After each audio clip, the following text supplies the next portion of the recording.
Today we continue our posture hearings with Indo-Pacific Command and U.S. Forces Korea. I want to thank our witnesses for being here and for their service to our nation and the time it took for them to prepare for this hearing. These are very helpful, and I appreciate your commitment. Last week, China carried out large-scale military exercises off Taiwan's coast. China practiced assaulting maritime and ground targets and cutting Taiwan off from the world. This is not new. In recent years, China has increased the size, scope, and complexity of its drills around Taiwan. As Admiral Paparo has said, these are not exercises. These are rehearsals for a forced reunification. And these rehearsals are backed by real capability. China now has the world's largest navy and a shipbuilding capacity over 200 times greater than our own. It's rapidly expanding its nuclear arsenal and is expected to double its warheads by 2030. And China leads the world in hypersonic missile systems. China's growing defense budget shows it isn't slowing down. Last month, it announced a 7.2% increase in defense spending, the fourth straight year it increased by more than 7%. Its military modernization is also being assisted by Moscow. In return for supporting Putin's war machine, China is receiving advanced submarine, missile, and nuclear technology. China is also working closely with Iran and North Korea to further its effort to undermine American influence and alliances around the world, and we cannot let them succeed.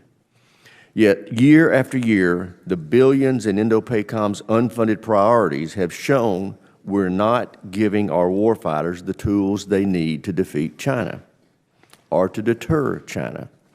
That must change. China is our pacing threat, and our defense investments must reflect that. We must fund Guam missile defense as part of President Trump's Golden Dome initiative. We must boost our defense, our ability to blind Chinese forces while hardening our command and control. We must refill our munition stockpiles, especially long-range fires. We must expand the production of attritable unmanned systems to create the hellscape Admiral Paparo envisions, and we must rebuild and modernize the U.S. shipbuilding capabilities. Delivering these capabilities will take serious investment. That's why I'm pushing for an increased spending in our military, including through the reconciliation process with robust defense spending.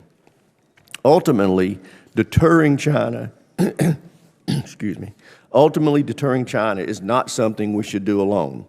As Secretary Hegseth has said during his recent trip to the region, America first does not mean America alone. And he's right. That's why I supported the upgrade of the U.S. Forces Japan to a joint force headquarters. It will strengthen our combined deterrence and response capabilities with Japan. We must also accelerate AUKUS, especially efforts to field cutting-edge interoperable systems. And we need more co-production, co-development, and co-sustainment with our regional allies and partners. We must also deliver weapons and training to Taiwan faster. That's why I strongly supported the Taiwan Security Cooperation Initiative in last year's NDAA. And I intend to authorize it at a robust level again this year. We know Z instructed the PLA to be ready for operations against Taiwan by 2027. However, I don't believe he has yet decided whether to pursue unification by force. Our job is to make sure Z knows a cross-strait invasion would be too costly and ultimately futile. While China is our primary strategic adversary, North Korea remains a growing threat. In October 2024, Kim tested a new ICBM that could strike the U.S. homeland while carrying multiple nuclear warheads. I'm concerned these advances will accelerate as Kim strengthens his ties with Vladimir Putin, especially given North Korea supplied Russia with millions of shells and thousands of troops. Putin owes him. I look forward to hearing from our witnesses on how we can establish or reestablish deterrence against these threats posed by China and North Korea and what they need from us in this committee to do that. With that, I yield to my friend, the ranking member, for any opening statement he may have. Thank you very much, Mr. Chairman. I welcome our witnesses and appreciate their service and their leadership in a very, very complicated part of the world. And I agree with the Chairman that the primary goal for us in that part of the world is to deter conflict. Certainly deterring conflict with China. North Korea presents challenges in that regard as well. And it is problematic because China is in the midst of a massive military buildup, and we see increasing cooperation, as the Chairman outlined, between China, North Korea, Russia, Iran, and all of our adversaries in a way that will really stress our ability to deter that conflict. So it's most important to hear from the witnesses, what do we need from an equipment standpoint in order to be in the best possible position to deter our adversaries? Now, there is one challenge here, and that is that we have a, $36 trillion debt, massive deficit. So the thing I'm always anxious to hear from is what choices are we going to make? Because as we sit before this committee, every single group that comes before us tells us that they need a lot more than what they have. We don't have the money or the resources to meet all of those demands across every sphere of our national security needs. So we need to start making choices and looking for ways to effectively deter in a more cost-effective manner. We can't imagine that we can just throw money at the problem. We have to be really smart about what's going to work. So I'm very curious to hear from our witnesses what lessons they have learned from conflicts elsewhere in the world about what we truly need to be deterrent, and where we might be able to do that in a more affordable way. Not less effective, but more affordable. We've got the great example of Ukraine, who doesn't even have a Navy that has been able to blunt the force of the Russian Navy in the Black Sea with basically one-way attack surface-level drones. They've been able to really leverage that to get a good military outcome. We need to be smart about how we do that going forward. So that's going to be a key part of getting us to deterrence. But ultimately, I think we need to be mindful of the fact that one goal here needs to be to figure out how we can peacefully coexist with China. China's not going anywhere. We're not going anywhere. There's no sort of win in the sense that one side is going to ultimately defeat the other. China is a major economic power. They are a major military power, and so are we. So what is the plan to peacefully coexist with China? How do we get there? Admitting that deterrence has to be part of that. We have to be strong to get to that point. But constant conflict with China does not seem like a wise course of action if we ultimately want to deter conflict. And then the last part of this, the Chairman mentioned the importance of partners and allies, and Secretary Hegseth's comment about America first doesn't mean America alone. Right now, yes, it does. All right? I cannot see a single solitary thing that the Trump administration has done to build and strengthen relationships with any partner in the world except maybe Russia. It's about the only place I can see where the president has said things about how he wants to get along with Russia. We have launched a trade war against every single one of our partners in the Asia region. Every last one of them. No matter how much they've worked with us, frankly, even in the case of Australia, where Australia, we have a trade surplus with Australia, but we're going to shoot at them too. How on earth is that not America alone? And our partnerships have been really important, and I want to thank our witnesses and others. In the last 5 or 6 years, we've built very strong relationships with Japan, with South Korea, with the Philippines. We're building stronger relationships with India and Indonesia. Australia has been a tremendous partner, and this has been the greatest thing that has really frustrated China. They are now surrounded by a group of nations who don't want to be bullied by China, so they're looking to us for support, and that has worked very well. And now we are trying to out-bully China. That seems to be the strategy. We're going to show Australia and Japan and all these countries that we can punch them just as hard as China can punch them.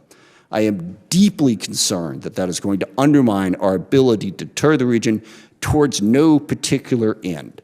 So I really hope, I'll close with 2 things. One, let's push back on this. Let's build partnerships. And then also back to the budget point, I knew I was forgetting something. You can't cut taxes by $6 trillion and claim that you want to spend more money on defense. It just, well, unless you think that the debt and deficits don't matter, and I thought that was an argument for the far left, not for the far right. So we have to be realistic about the choices we face if we are going to meet the very important deterrence goals that we have in the Indo-Pacific region. Thank you. I yield back. And I thank the ranking member. And now I'd like to introduce our witnesses. We have Mr. John Noh, who is performing the duties of Assistant Secretary of Defense for Indo-Pacific Security Affairs, Admiral Paparo, who is the commander of U.S. Indo-Pacific Command, and General Brunson, who is the commander of United Nations Command, Combined Forces Command, and the United States Forces Korea. With that, Mr. Noh, we'll start with you. You're recognized for 5 minutes to summarize your opening statement. Chairman Rogers, Ranking Member Smith, and distinguished members of the committee. Thank you for the opportunity to be here today to discuss our military posture and the national security challenges in the Indo-Pacific. And it is a distinct honor to speak with you alongside Admiral Paparo and General Brunson. Let me begin by reaffirming our mission as laid out by the Commander-in-Chief, President Donald Trump. We will achieve peace through strength. And Secretary of Defense Pete Hegseth has provided us very clear guidance on how the department will achieve that mission: revive the warrior ethos, rebuild our military, and reestablish deterrence. China is undertaking an unprecedented military buildup. The PLA is developing a large and advanced arsenal of nuclear, conventional, cyber, and space capabilities. Xi Jinping has ordered the PLA to be ready to invade Taiwan by 2027. China aims to dominate the Indo-Pacific and displace the United States as the world's most powerful nation. To counter the growing threat from China, it is critical that we reestablish deterrence in the Indo-Pacific, resorts with combat credible military forces postured forward, while rebalancing burden sharing with our allies and partners and investing in our defense industrial base to support our warfighters. The bottom line is that we need to accelerate efforts to strengthen our force posture and increase operational capabilities in the Indo-Pacific, given China's historic and rapid military buildup and the urgent need to reestablish deterrence. And we will pursue an America First approach. But America First does not mean America alone or America only. It means an America supported by and standing with capable, like-minded allies and partners who will do their part to restore and sustain deterrence. Stronger allies lead to stronger alliances, and stronger alliances deter aggression and create dilemmas for our adversaries. And this is what this department, and the team seated here before you today are delivering. In closing, thank you for your support and leadership and for the opportunity to testify before you today. And I greatly appreciate your continued commitment to and support for the men and women of the Department of Defense. Thank you for your time, and I look forward to your questions. Thank you, Mr. Noh. Admiral Paparo, you're recognized. Chairman, Ranking Member, and distinguished members of the committee, thanks so much for the chance to appear before the committee to discuss the Indo-Pacific region. First, with me over my right shoulder is United States Indo-Pacific Command Senior Enlisted Leader, Fleet Master Chief Dave Isom, who is retiring after 38 years of selfless service as a Navy SEAL and Special Operator. Indispensable to any commander, this Senior Enlisted Leader is in charge of key duties involving a region that spans over 50% of the globe, 4 of the 5 of the world's major threats, and much of the world's economic activity. Roughly 50% of the U.S. military's operational forces falls under his charge. And as all know, the Non-Commissioned Officer Corps is one of the Joint Forces' absolute asymmetric advantages. Fleet Master Chief Isom's leadership in this critical duty has been exemplary. I honor his service. He has been indispensable to me in making the transition as the commander for the last year. And this summer, having bid farewell to Master Chief Isom, will welcome Marine Sergeant Major Eric Cook to this post. Indo-PACOM faces a confluence of challenges. Foremost among them is China's increasingly aggressive and assertive behavior. Their unprecedented military modernization encompassing advancements in artificial intelligence, hypersonics, space-based capabilities, among others, poses a real and serious threat to our homeland, to our allies, and to our partners. In 2024, the People's Liberation Army demonstrated growing capabilities through persistent pressure operations against Taiwan, escalating by 300%. China's aggressive military actions near Taiwan are, as the chairman said, not just exercises, they are rehearsals. And while the PLA attempts to intimidate the people of Taiwan and demonstrate coercive capability, these actions backfire, drawing increased global attention and accelerating Taiwan's own defensive preparations. North Korea's development of advanced nuclear weapons and ballistic missiles, including a new intercontinental ballistic missile capable of reaching the United States, poses a direct threat to our homeland and to our allies. Further, as discussed, North Korea is deepening its relationship with Russia, receiving military support and assistance to advance its own military capabilities. Russia's growing military cooperation with China adds another layer of complexity, creating a compounding challenge with the deepening cooperation between China, Russia, and North Korea. U.S. Indo-PACOM deters threats to the regional stability in competition and in crisis, while ensuring the ability to prevail in conflict. That ability to prevail is indispensable to deterrence. In 2024, the command conducted 120 joint exercises, among them 20 major joint exercises across the region, including allies and partners, demonstrating our capability and our combined capacity. We continue to strengthen relationships with Japan, South Korea, Australia, Republic of the Philippines, India, Taiwan, the ASEAN nations, the Pacific Island countries, and European partners in Indo-PACOM, including the United Kingdom and France. Multiple groupings, such as the Quad and trilateral arrangements, further enhance our capabilities. We must strive for dominance in space and across the information environment, including cyber, leveraging capabilities to counter command and control, intelligence, surveillance, reconnaissance, and targeting. This enables the command to gain a non-linear advantage over potential adversaries. And while the scale of our effort is substantial, the ability to master information is absolutely paramount to projecting power and safeguarding our interests.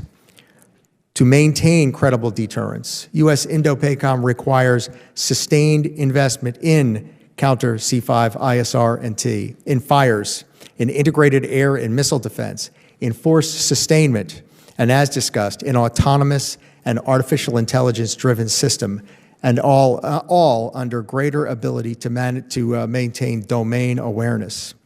As the most consequential opponent, China poses real and serious challenges to our military superiority, but this also presents opportunities for reform and for establishing enduring advantage.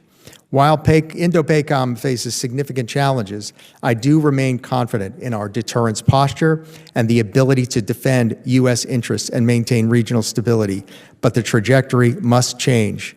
China is outproducing the United States in air, maritime, missile capability, and accelerating their space and counterspace capabilities. Though we face serious challenges, the joint force remains confident, resolute, and determined to prevail. Deterrence remains our highest duty. Thank you for your continued support for Indo-PACOM.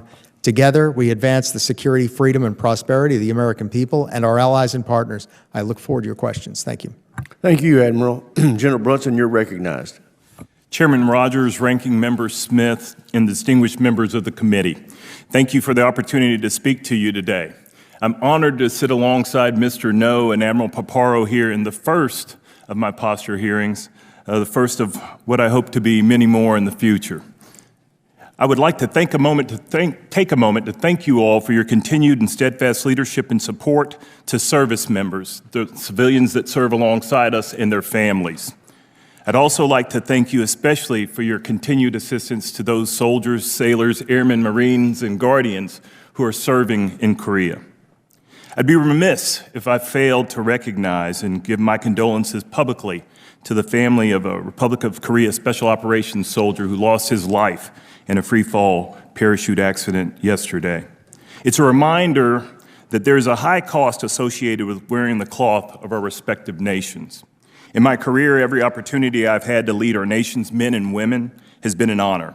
And it's a privilege to serve alongside our allies, partners, and friends as we work together to further our shared interests, strengthen our ties, and further security, freedom, and prosperity in all our nations. The Korean Peninsula is directly linked to the national interest of the United States. What happens in this vital region has a direct impact on American families, businesses, and our nation's future.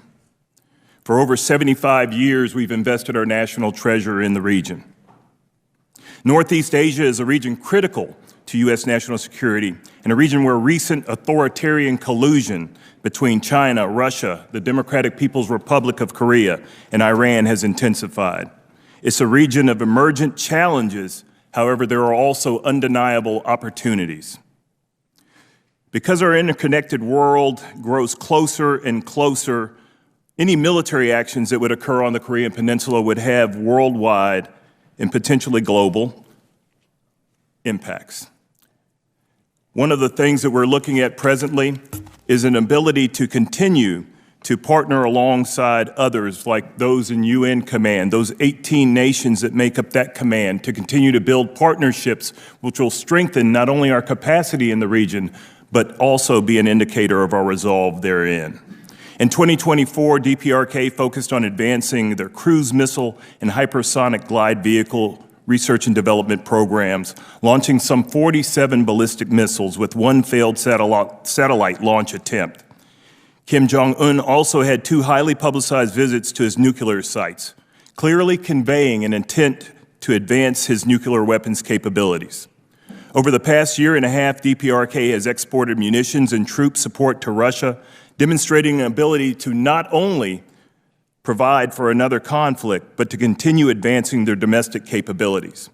In the coming year, we expect DPRK to further develop hypersonic and multiple independently targetable reentry vehicle, MIRV, capabilities to complete his 8th Party Congress goals. At present, he's sitting at 5 of 7 obtained. Kim Jong-un's leadership has shifted from focus on reunification to declaring his own sovereignty. This change is evidenced by the hardening of the southern border, the rejection of reunification discussions, and the destruction of reunification monuments and buildings along the joint security area.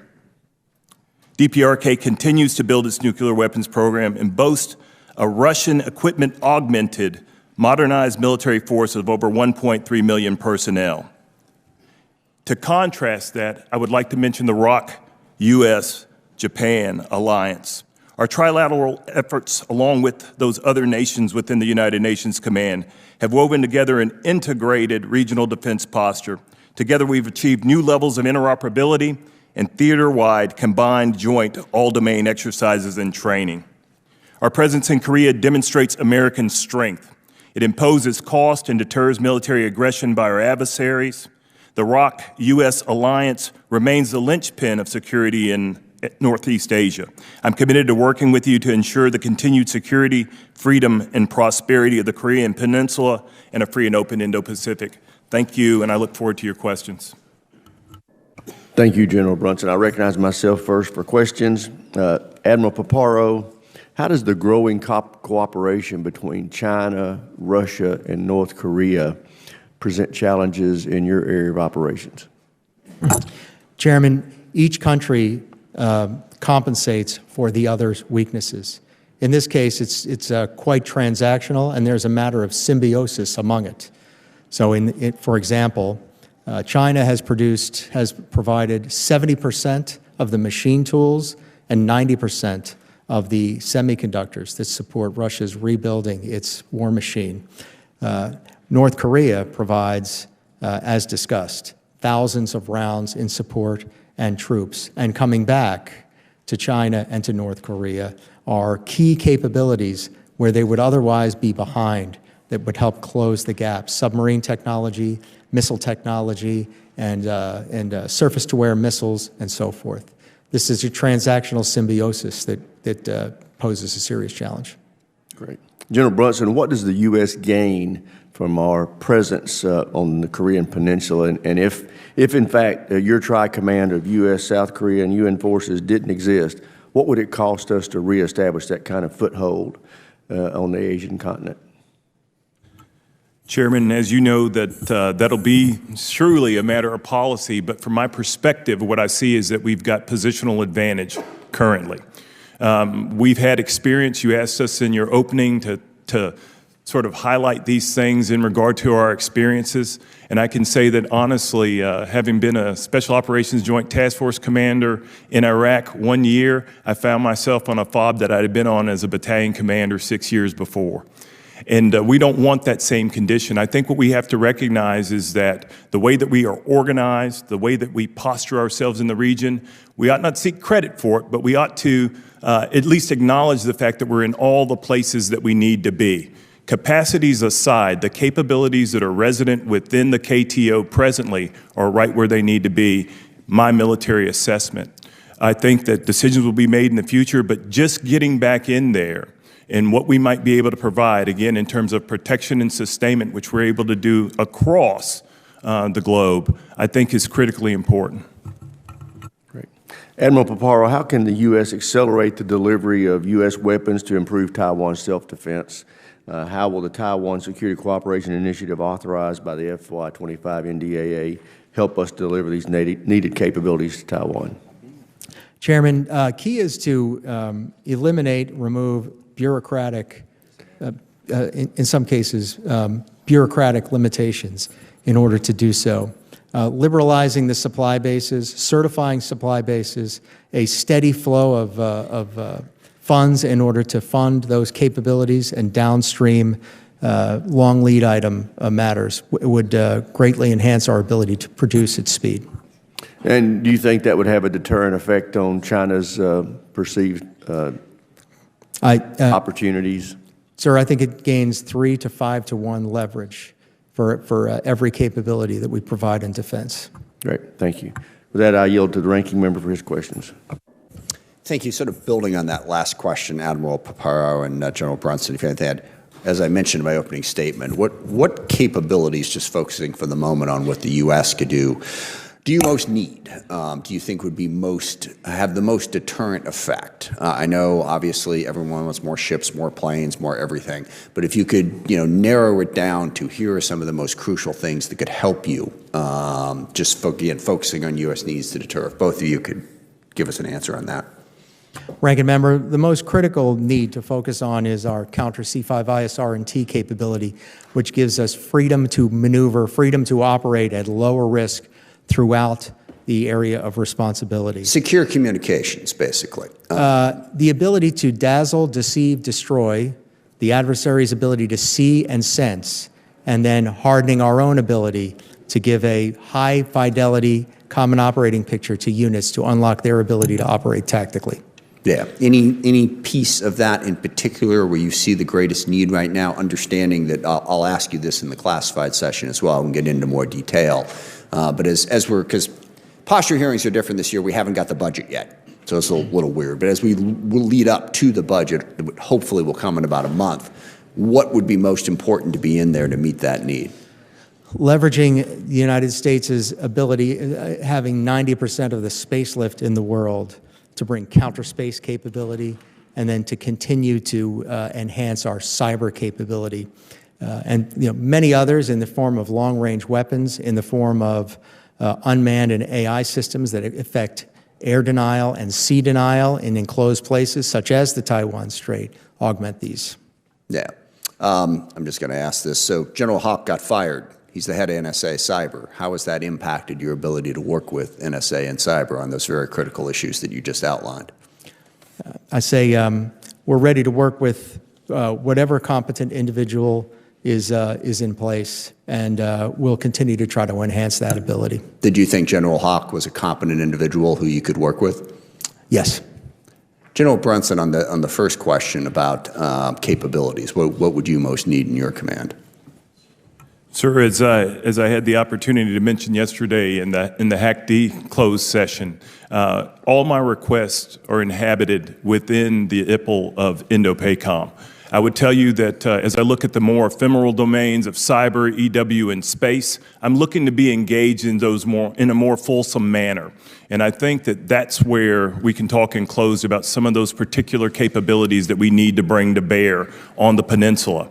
But to an earlier question that you mentioned, Ranking Member, I'd like to say that, you know, if we were trying to project strength, one of the things that we're continuing to work on right now is the assailable flank that is United Nations Command. There are 18 total nations there, and so I see the KTO as being a bit wider and being able to leverage those other nations in the Republic of Korea and beyond is a way for us to continue to sort of underpin the things that we're doing on the peninsula with legitimacy. I'm running out of that's really important. I want to get to that, but I want to ask Mr. Noh those questions. So as I mentioned in my opening statement, we are alienating every single partner in the region. And you made the statement, you know, America first doesn't mean America alone. I'm puzzled. What are we doing to enhance relationships? I think we've all seen on display what we're doing to sort of make those relationships more problematic. But what is the administration doing to try to strengthen partnerships when they're launching a trade war against all of our partners?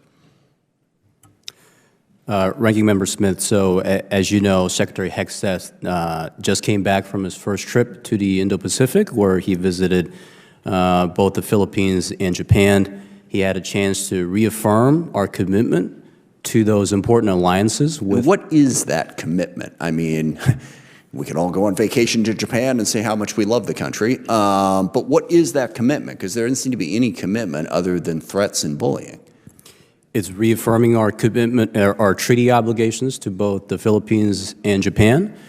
He announced a number of things that the department is currently doing to work with both the Philippines and Japan to accelerate and strengthen our relationships. In the Philippines, for example, he made an announcement about bilateral Special Operations Forces training that we're conducting. Just one last question. How much damage do you think the trade war that has just been launched does to all of what you just said? Ranking Member Smith, in all the engagements, in the personal engagements I've had, in all the engagements that I've seen the Secretary has had, our relationships with our allies and partners in the region are strong and remain strong. This only started a couple days ago, so we'll see where it goes. I yield back. Thank you, Mr. Chairman. Thank you, the Ranking Member. Chair, I recognize the gentleman from Virginia, Mr. Whitman. Thank you, Mr. Chairman. I'd like to thank our witnesses for joining us. Thanks again for the incredible job that you all are doing. Admiral Paparo, I want to begin with you. You talked about the importance of shipbuilding, but very specifically shipbuilding in certain areas. We have a distinct asymmetric advantage under the sea. Can you give us a perspective about what that looks like in relation to what we have as that advantage versus what the Chinese have, what they're building in relation to what we have? Secondly, too, is that we know that the Marine Corps is going to be the stand-in force there in the Indo-Pacific. They're going to be the tip of the spear, have that ability to make sure that they're the crisis response team. The challenge for us today is we don't have enough amphibious ships, and the ones that we do have an operational availability of 41%. So when your call goes out, the challenge is can it be met? Because today we cannot put together an amphibious ready group Marine Corps Expeditionary Unit, better known as an ARGMU. Can't do it. We can put a single ship out there, but we can't put the complement of ships that we need for an ARGMU. Can you tell me where are we in relation to the need for getting to that 2.33 submarines a year for AUKUS and ourselves, why that's important, and then what do you see as your alternative in a crisis response if when you call for an ARGMU, there's not one to be had? Thank you, sir. Great to see you again. Presently, we have a generational advantage from a submarine standpoint against our adversaries. And this is key, critical, and indispensable to the ability to prevail. The PRC, though not perfectly linear, but the PRC is outproducing the United States by a rate of 2.0 per year to 1.28 presently attack submarines per year. Required to get there are continued investments in defense industrial base, liberalizing the long lead time supply chains, and giving a steady flow of funding. On the Marine stand-in forces and on amphibious ships are absolutely critical to this effort. And we are not meeting mission globally on doing so. It's a matter of the maintenance of the current capability that we have, and frankly, it's also a matter of the number of amphibious ships that we have. So the ops analysis does not lie on that matter. Very good. Thank you. Let me then move from that. You talk about the need for us to get above the 1.28 production. That's not only to meet our requirements, but also to fulfill the obligations we made under AUKUS to make sure we have that partnership. Partnerships are incredibly important in that region. We talk about AUKUS, but we also talk about the Quad agreement. Can you give us your sense about, are there any barriers that are standing in the way for us to fully operationalize AUKUS, whether it's Pillar 1 or Pillar 2, and all the opportunities that are there for us with the Quad? We see what our adversaries are doing and trying to create more relationships there. We have to do more at the pace of relevance to make sure we have substantive outcomes of these agreements. Can you give us a perspective about where you see things and what we need to do to accelerate that? AUKUS Pillar 1, operationally, we are meeting every milestone.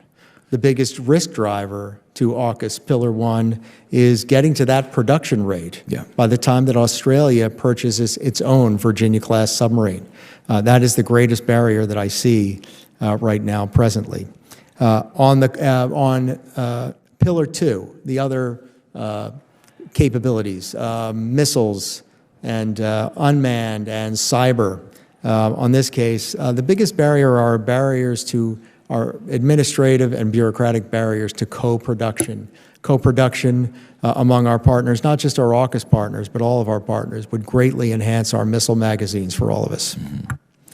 Would you say that ITAR currently has been modified enough to open the door for Pillar 2? Because I know as we talk to the Australians, they are not very happy with still the impediments with ITAR.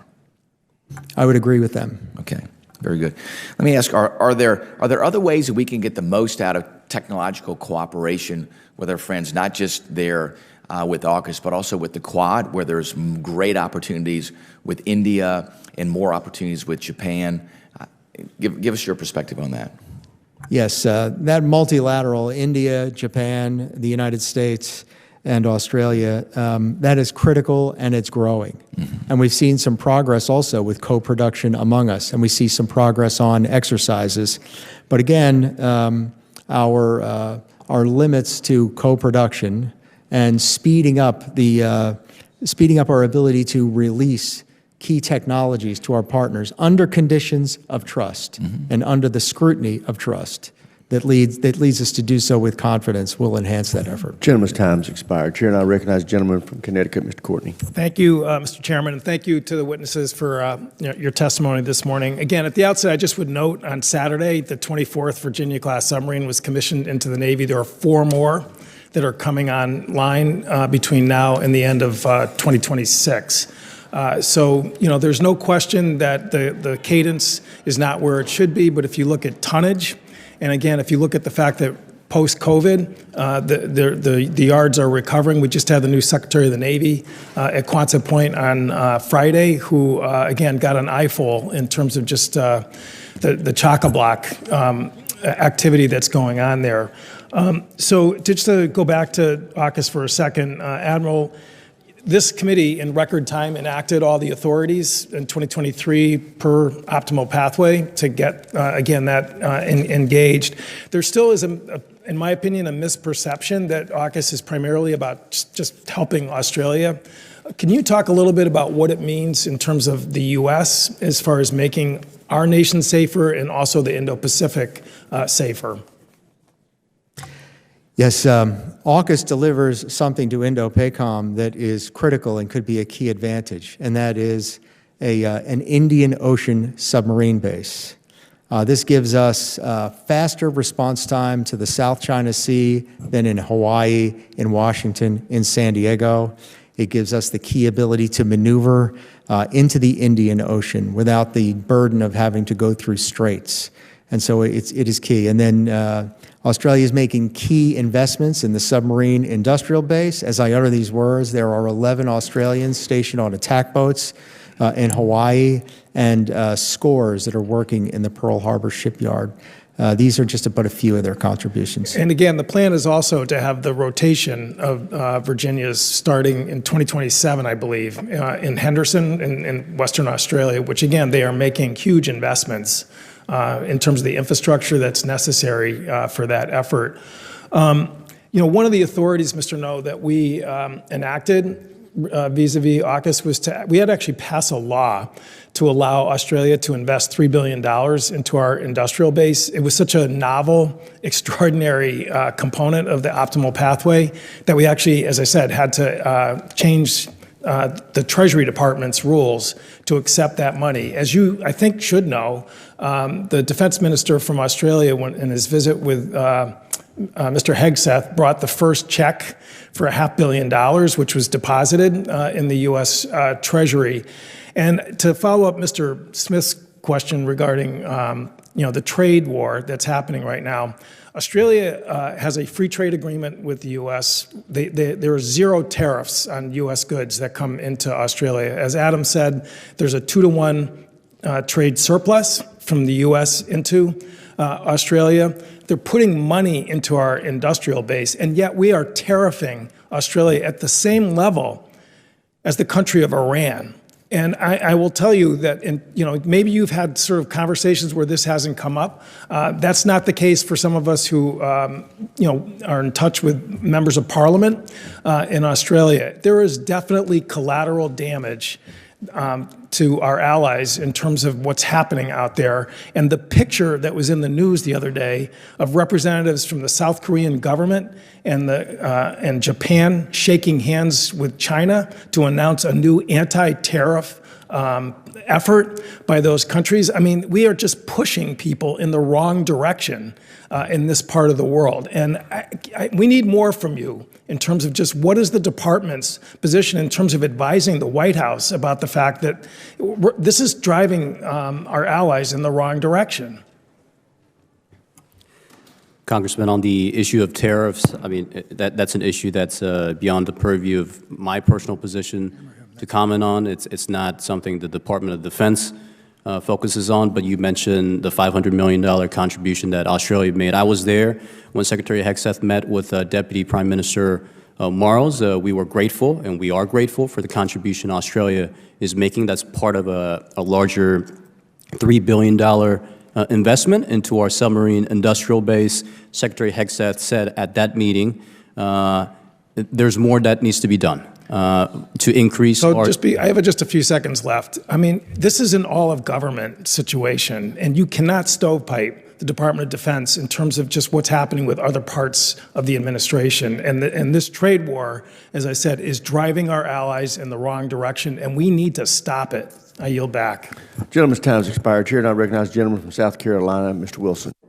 Thank you very much, Mr. Chairman, and I want to thank each of you for your service. It's humbling to be in your presence, and what a difference you make, and how important it is where we are today, sadly in a conflict we did not choose, and that is dictators with rule of gun invading democracies with rule of law, and what we can do to deter, and that's your field.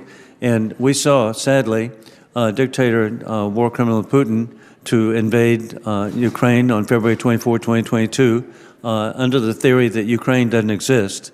Then we know that the puppets of Iran invaded Israel on October 7, 2023, under the theory that Israel doesn't exist from the river to the sea. But it's just so important that we be as strong as we can for peace through strength to deter the Chinese Communist Party that claims, of course, Taiwan does not exist. There's a parallel there, and it's before us, and so what you're doing is just so important. And with that in mind, I want to thank all of you for your service, and I had the opportunity last year to have my third visit in the Republic of Korea to visit at Camp Humphreys. What a world-class facility that is. I was there when the groundbreaking occurred, and then to go back and see this facility, a $10.8 billion investment, 90% paid for by the very appreciative people of the Republic of Korea. And the American people need to know that nearly almost $10 billion was spent by the people of Korea to appreciate having an American presence there, which is a deterrence to the maniac that's in charge of Pyongyang. Keeping that in mind, I visited with troops from South Carolina, and it's just so important that we remain ironclad in supporting the people of Korea with the instability of, indeed, the regime in Pyongyang. And we have 28,000 troops in Korea, and the message of that is to protect Korea, of course, but Japan, all of our interests in the Pacific, which are so critical. And with that, indeed, General Brunson, I'm very grateful myself that I'm the only member of Congress who's actually been to Pyongyang. I was on a delegation in 2003. And so I saw, again, firsthand, the oppression of the people of North Korea and how sad that is. But Kim Jong-un has laid out a plan to advance missile technology of North Korea, and he's proceeding with this year 8 ballistic missiles that are being developed that possibly could reach the United States. With that in mind, and we also know the increasing relationship between North Korea and war criminal Putin, with North Korea sending troops to kill Ukrainians with the technology that indeed war criminal Putin is providing to North Korea for ultimately the ability to attack the United States. With this in mind and the strengthening ties with war criminal Putin and the Chinese Communist Party, General, what actions can we take to minimize the risk? Congressman, thank you for the question. As a son of a Sergeant Major retired from Manning, South Carolina, I appreciate this question today. The first thing I'd like to say is that the Korean people are incredibly resilient, as noted in the constitutional crisis that was occurring recently, now resolved. Expect a new presidential election on the 3rd of June.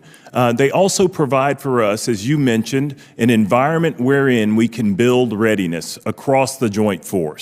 And I've seen that in the short 90 days that I've been in command, whether it be Marines coming or a carrier strike group coming to the peninsula. And so those things are absolutely sound. And I thank the Korean people for what they provide for us. As Admiral Paparo mentioned, the things are going there. We can see it very well. We can see, we can sense, we can understand, we can track, we can even target things that are going. We do not, however, but we can see that. What's most important, as Admiral Paparo said, is what's coming back. The technological development that they're able to almost cut in half in terms of developing the ballistic missile technology, to develop air vehicles for their missiles, all those things that they're getting back in terms of the ability to jam in the West Sea, which has now made that a contested area. I think that's what we keep our eyes on, and we deter that by continuing to bring those strategic assets to bear in the KTO. And I'm grateful to see a son of Clarendon County do well.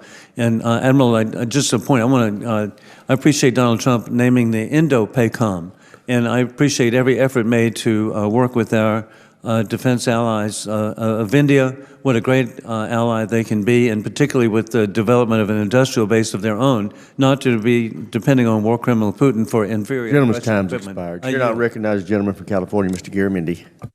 Thank you, Mr. Chairman, and thank you for your opening remarks, as well as Ranking Member Smith, about this set of issues. I'm going to very quickly, Mr. Knoll, your response to my colleague, Courtney, was totally inadequate. It was wrong. You've got to send back to the Secretary that the trade war significantly diminishes our power throughout the world. To do anything other than to send that message back is simply a dereliction of your duties as an acting Assistant Secretary. So be aware. Last night, it appears as though Trump's tariff war seems to be, at least in part, a gambit to open negotiations with individual countries. His message last night to the Republican conference was to open those negotiations with this message: kiss my ass. You might ask the Secretary, just how well will that work in maintaining good relationships that are absolutely essential in the Pacific. Don't expect a response, but I expect you to do your job. Send the message back that these negotiations, this trade war, is a very serious challenge toward the Indo-Pacific region and other parts of the world. Now, from my perspective, this administration's approach to addressing China is reckless and misusing our national instruments of power. So, Admiral Paparo, let's talk about the Pacific Islands. Are they important in your strategies in the Pacific? Congressman, just as in the Second World War, the Pacific Island countries, Guadalcanal, throughout the Indo-Pacific to Bora Bora are important as well. And that's why the People's Republic of China has efforts of elite capture, of the attempted partnership with their security apparatuses. And so on history, on geography, and on interests, they're quite important. Good. Are we missing the opportunities with the trashing of USAID and also not using the Coast Guard to full effect in the Pacific Islands? The USAID aid is under review, and I'll be advocating most strongly for that aid for all of the countries. And the Coast Guard provides a critical role in the South Pacific, and that is counter lawfare, counter illicit trafficking, counter illegal, illicit, and unregulated fishing. And those are key advantages. The Coast Guard is uniquely capable of doing that, and they've done a wonderful job for us. Are they available 365, 24/7? Presently, they're on another task, and we're compensating for that with appropriate naval capabilities and air capabilities. But they are quite critical to that mission. Okay. I'm told it costs about $140 million to have a Coast Guard cutter available, operating in the Pacific Islands. Is that an investment that you're willing to make from the Pacific Defense Initiative? Yes, sir. Thank you. I appreciate the direct response. $140 million. There's also issues of basing relationships with various ports in the Pacific. Will you be using the Defense Initiative to enhance those facilities that are necessary for the Navy as well as for the Coast Guard? Yes, sir. Those bases, places, the airfields, the ports, the piers are absolutely critical. They're key to our principles of expanded maneuver that enables us to put geography to work, to deter, and if necessary, to win. Good. I don't think I'll go back to the fact that we are imposing tariffs on islands that do not have any exports to the United States, but that's another silly, sloppy piece of work that the administration is doing with regard to the tariff issue. I want to spend a few moments on logistics. The support of the Navy, some of this came up with the military ships, the amphibs. Could you talk to us about the necessity of TRANSCOM and non-kinetic ships providing support in the Pacific? The combat logistics. I think we're going to take that in writing. My time has expired. Thank you, sir. Thank you very much. Thank the gentleman. Chair now recognizes the gentleman from Tennessee, Dr. Desjardins. Thank you, Chairman. Admiral Paparo, good to see you.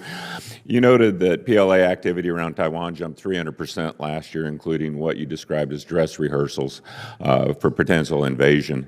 What indicators are you watching most closely to assess whether those rehearsals are moving towards actual preparations for imminent conflict? We watch the transloading of equipment, of personnel, of ordnance. We look deeper into some of the non-military instruments of national power for the People's Republic of China in order to gain back strategic and operational warning to give us early leverage to position a force to respond to conflict. Okay. And you've spoken publicly about Hellscape Plan to deter invasions through unmanned systems, and you were very generous with your time on Codell Kelly in February at your headquarters in laying that out in great detail. In open source, can you walk us through how this fits into your broader deterrence framework and how we're helping ensure Taiwan is investing in the right capabilities to make this concept viable. Yes, sir. As discussed in the Black Sea, there are spaces where the force need not gain air superiority or maritime superiority, but just deny it to the other at low human cost. And this is the essence of Hellscape: undersea, unmanned undersea vehicles, unmanned surface vehicles, unmanned air systems, and loitering munitions. Summing those, operating them within one common command and control framework to be able to put them to that best use. And Taiwan, for that matter, is also making those investments, and those investments are and must be aligned to the investments that we're making.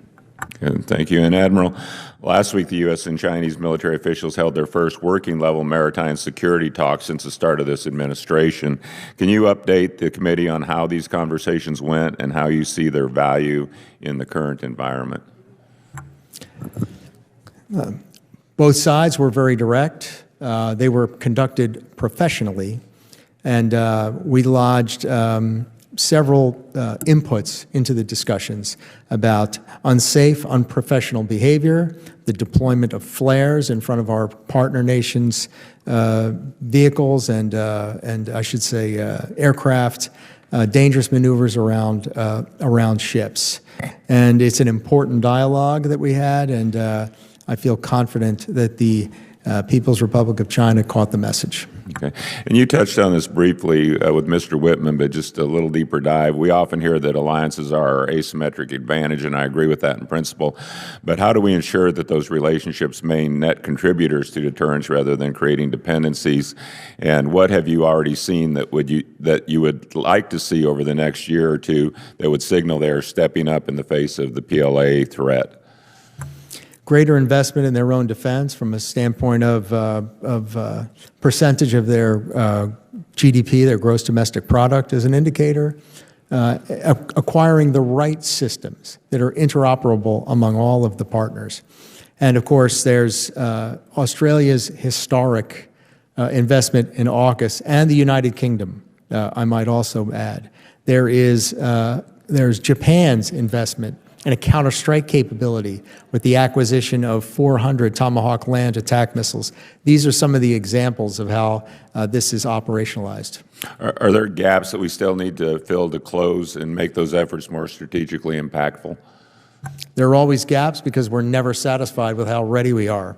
But yes, we have to speed up our ability to co-produce capabilities. We have to speed up the bureaucratic barriers to executing those faster, and we must reform the industrial base so that those capabilities deliver on time. Thank you, sir. And with that, I'll yield back. Thank the gentleman for yielding. Chair, and I recognize the gentleman from Massachusetts, Mr. Moulton. Thank you, Mr. Chairman. Mr. Koh, you said in your testimony that stronger alliances is what this team is delivering. Are alliances with Japan, South Korea, Taiwan, Thailand, Vietnam, Australia, the Philippines, and India included in your stronger alliances? Are those important allies for us in the Indo-Pacific?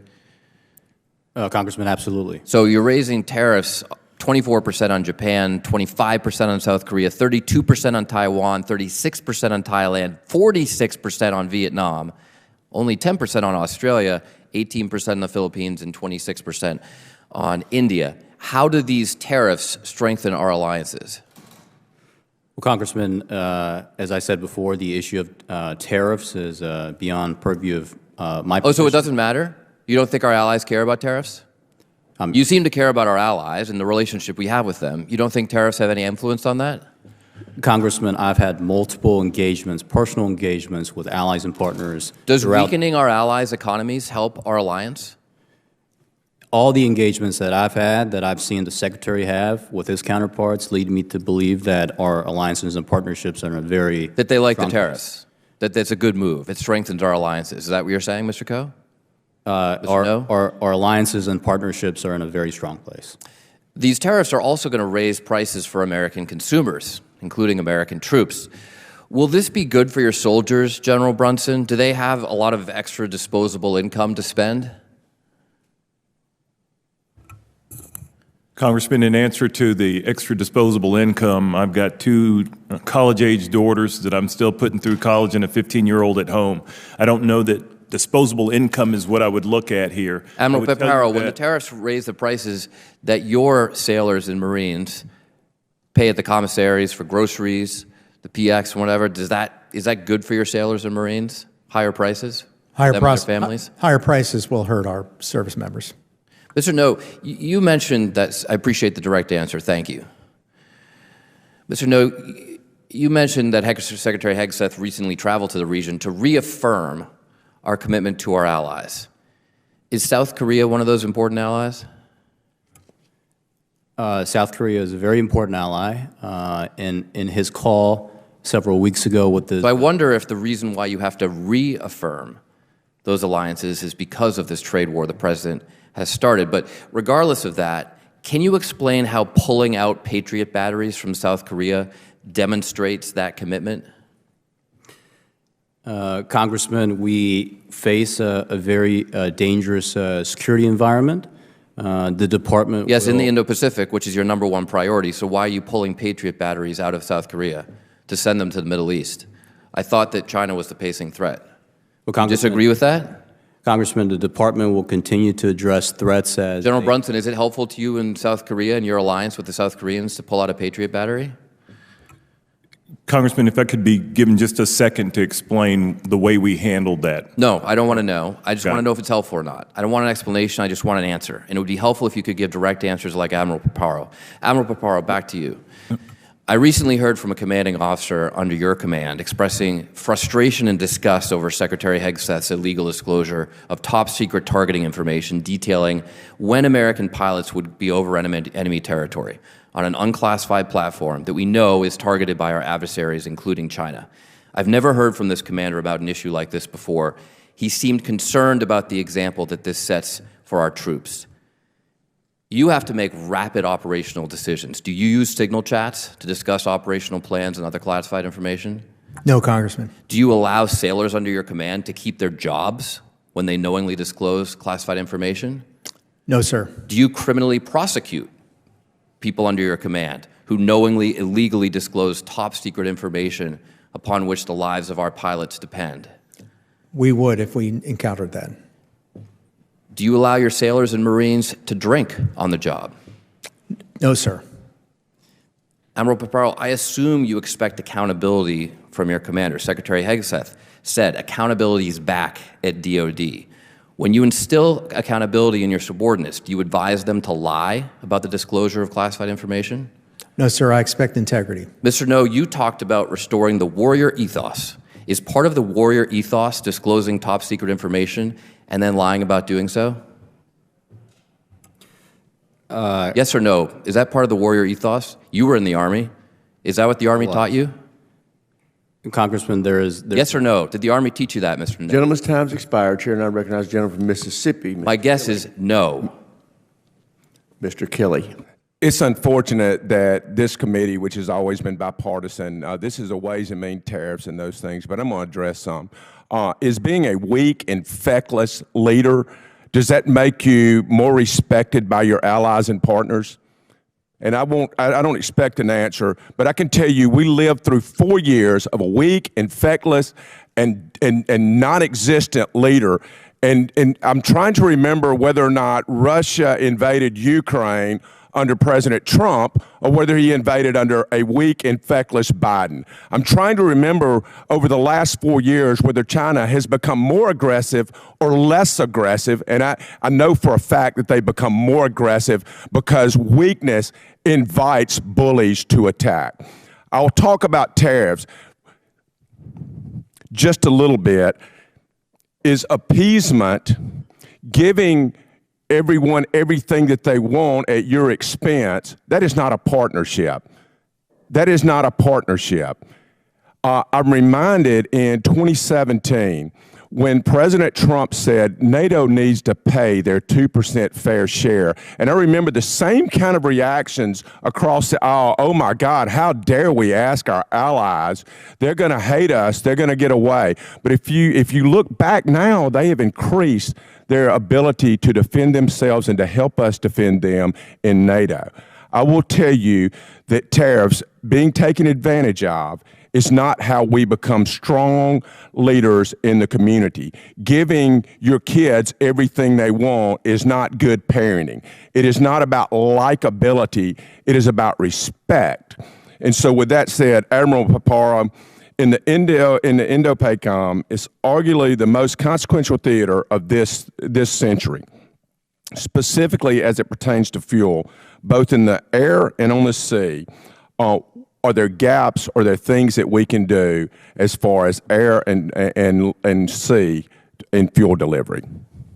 Yes, sir. There are gaps in defense fueling support points. Those are those locations where aircraft and or ships would load fuel and distribute fuel. There are shortfalls in our tanker fleet in keeping enough fuel in the case of a contingency, and there are gaps in the combat logistics force in order to sustain the force. And I'd like to work with the committee to identify those gaps. And Admiral Paparo, we've talked about USAID, but another strength that we have is our state partnership program, where our National Guards partner with allies and partners. In Indo-Pacific, are there any of those that are valuable, or are there places where we need new ones? Every one is highly valuable, sir, and indispensable to our capability. They build long-lasting relationships and the continuity of the training that we execute. I will tell you, there are no gaps partner to partner because of the just because of the good faith of the state partners and the good faith of the National Guard Bureau that assigns those. But there's always room for improvement everywhere, because we can never be satisfied with good enough. We must also always strive for excellence.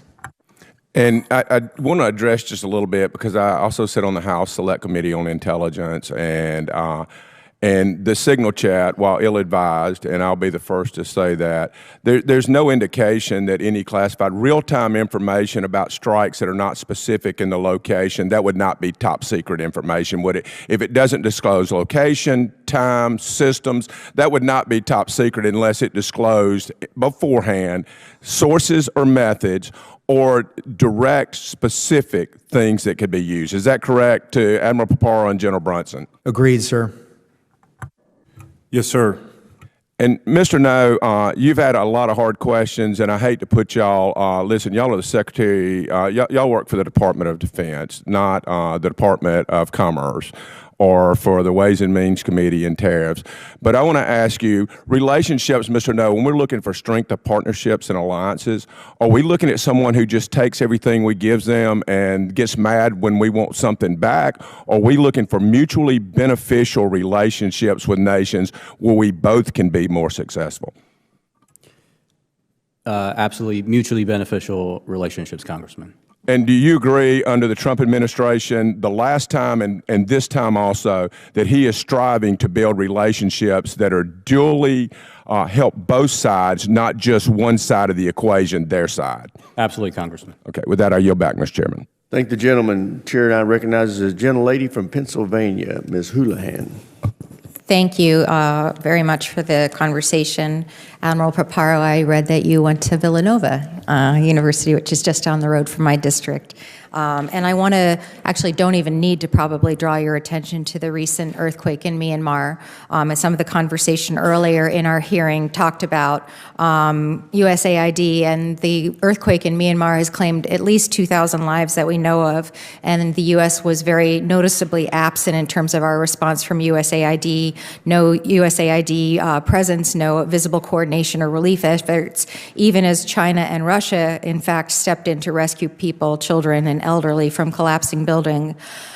Given that recent earthquake in Myanmar and the most likely fact that there will be other sorts of natural disasters such as these and some that are not natural, what should the DoD be doing? How does this impact our strategic posture in the Indo-Pacific region? Should the DoD have a posture in place in the absence of USAID to help provide resources in disasters such as these? Congresswoman, thank you, and thank you for the recognition of our home state. Yes, we are postured in places, in certain locations with crisis response forces, and in partnership with USAID, there are key and critical stores that enable us to respond to these natural disasters. And the outcome of this is an enhanced ability to gain access, basing, and overflight in combat. So I happen to have been flying through Hawaii on our way to Australia when the Maui fires happened, and the response was pretty forceful from our military because we were still waiting for FEMA to respond. This has to not be the most efficient way for our government to respond to natural disasters that happen for our own people and also for those around the world. There has to be a better way of doing that than to distract and deploy our military in those sorts of situations. Do you feel as though that might be the case? As we do defense support to civil authorities stateside, and as we do humanitarian assistance, disaster relief, the military is frequently a key and critical partner to our other government agencies to deliver this at first. But then as the aid organizations step in, we execute a graceful transfer of those capabilities to get back on our primary mission of deterrence. In many ways, I feel as though we're sort of inviting our adversaries into the region to take that place. Of course, the military will still be there. We still are America and we still care. But do you believe that we're also increasing the possibility of influence in the region from places like China? The People's Republic of China sees these opportunities and they seize them. My final, or my second to last question is for General Brunson. I'm going to quote an article from April 3rd from military.com titled, "Army Planners Are Weighing Force Reductions of Up to 90,000 Active Duty Soldiers." Are you aware of this article? No, ma'am, I'm not. I would love to introduce that, and if that's okay for the record. Without objection, so ordered. It says that the military Army planners are weighing reductions as a result of Secretary Hegseth's requirement to find 8% cuts. To your knowledge, the picture is actually of a live fire exercise in Indonesia, so it's specific to the conversation that we're having today. You're not aware of any conversations of any reduction in force of 90,000 Army soldiers? No, ma'am, I'm not. I would love it if I might be able to follow up with you all and understand if there's any truth to this article, because it is sort of alarming to me. With what remains of my time, Mr. Noh, I want to talk to you as well. Many of my colleagues have spoken to you about trade tariffs, and yesterday we had a very similar conversation with your colleague who had a similar position in Europe. And I really was frustrated with her answers, and I'm also frustrated with yours that there is not a whole of government understanding of the implications of tariff being levied on our allies in the region and other nations in the region too. Is it really your position that this is not something that's yours to opine on or to talk about? Congresswoman, yes, tariffs is simply beyond purview of my position to. But my understanding is that at the end of March, South Korea, China, and Japan held an economic dialogue that they agreed that they would work together now as a result of what the United States is levying upon them. Are you aware of that? Gentlelady's time's expired. Chair now recognizes the gentleman from Nebraska, Mr. Bacon. Thank you, Mr. Chairman. I appreciate all three of you being here. And we got our hands full at the United States. We got China's the pacing threat, the long-term threat. They want to be the regional hegemon now, and they want to be the world superpower in the decades to come. But I would also submit that Russia is the near-term threat by its behavior, with Ukraine severing cables, shooting down airliners, and then we also have Iran, the world's largest exporter of terror. And we have to deal with all three of these, which means we have to have the capabilities, but we also have to have close allies. I appreciate the job our two four-star generals are doing in the Pacific. I'm grateful to you. My first question is to Admiral Paparo. I was a 30-year electronic warfare guy in the Air Force. I think we were dominant in the 1990s, but we let it atrophy. Could you talk about the importance of EW in your theater, but also the Air Force has funded 10 EA-37s, Compass Call aircraft, which I used to fly the earlier version. I don't think that's adequate for your needs. So if you could talk about the importance of electronic warfare and the EA-37. Thank you, Congressman. Yes, as discussed, our highest priority is counter command control communications and intelligence, surveillance, response, and targeting. And electronic means, whether that's through internet protocol, that's through radio communications, is the absolute linchpin. And to be able to target that non-kinetically is absolutely critical. And I couldn't agree more with our need to strive even harder to gain and to maintain dominance in those critical spectra. Is 10 EA-37s adequate? I'll have to get back to you on that, but you're talking to somebody that's never satisfied with where we are. Well, I have had some access to studies that I think PACOM needs 21, so I'd like to make sure we can fund more Compass Call aircraft so you have those capabilities. I was going to talk to you about attack submarines, but you've already done that, so let me pivot to the Ohio-class SSGN. So they're aging out, they're going to be deactivated at 600 Tomahawks. When I visited with you in February, you were also pointing out some of the cruisers that were going to be deactivated. So can you talk about the gap that we're starting to build here and the impacts of losing these submarines and cruisers? Yes, sir. Having quantity of vessels that can impose costs. I'm probably quoting the wrong guy, but quantity has a quality all its own. And so to the extent that our capability decreases, that's bad for us.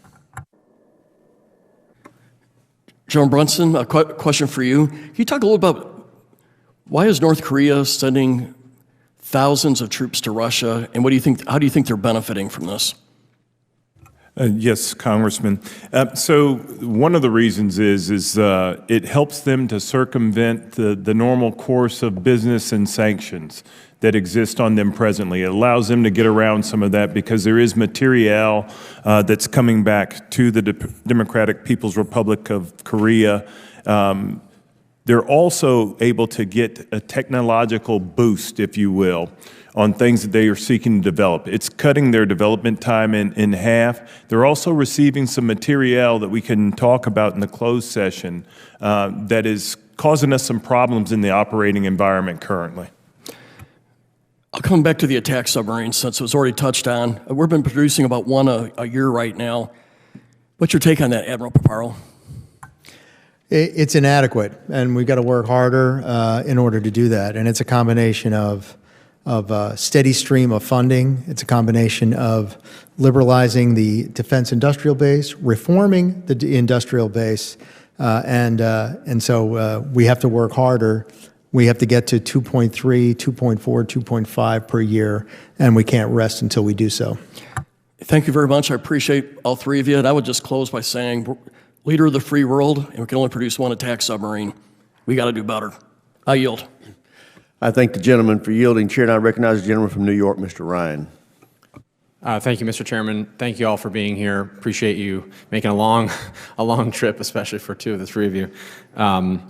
Admiral Paparo, thank you for hosting myself and others out in February, along with my colleague, Mr. Bacon. I think it's important to say in front of the American people and the whole committee, I left with an incredibly optimistic and frankly very proud view of your leadership, all the subordinate component commands, all aligned, clear-eyed about the threat, clear-eyed about the urgency of the moment, and I commend you on that. And I also commend you on, always coming to us and letting us know in a productive way what we can be doing to enable and continue to up that. I want to share something specifically that you said at the Honolulu Defense Forum when I was out there that I think is really aligned with the chairman's leadership and the ranking member's leadership and where we want to focus on acquisition reform. You talked about procurement that moves at the speed of combat, not the speed of committee or Congress. Or we could use other C words.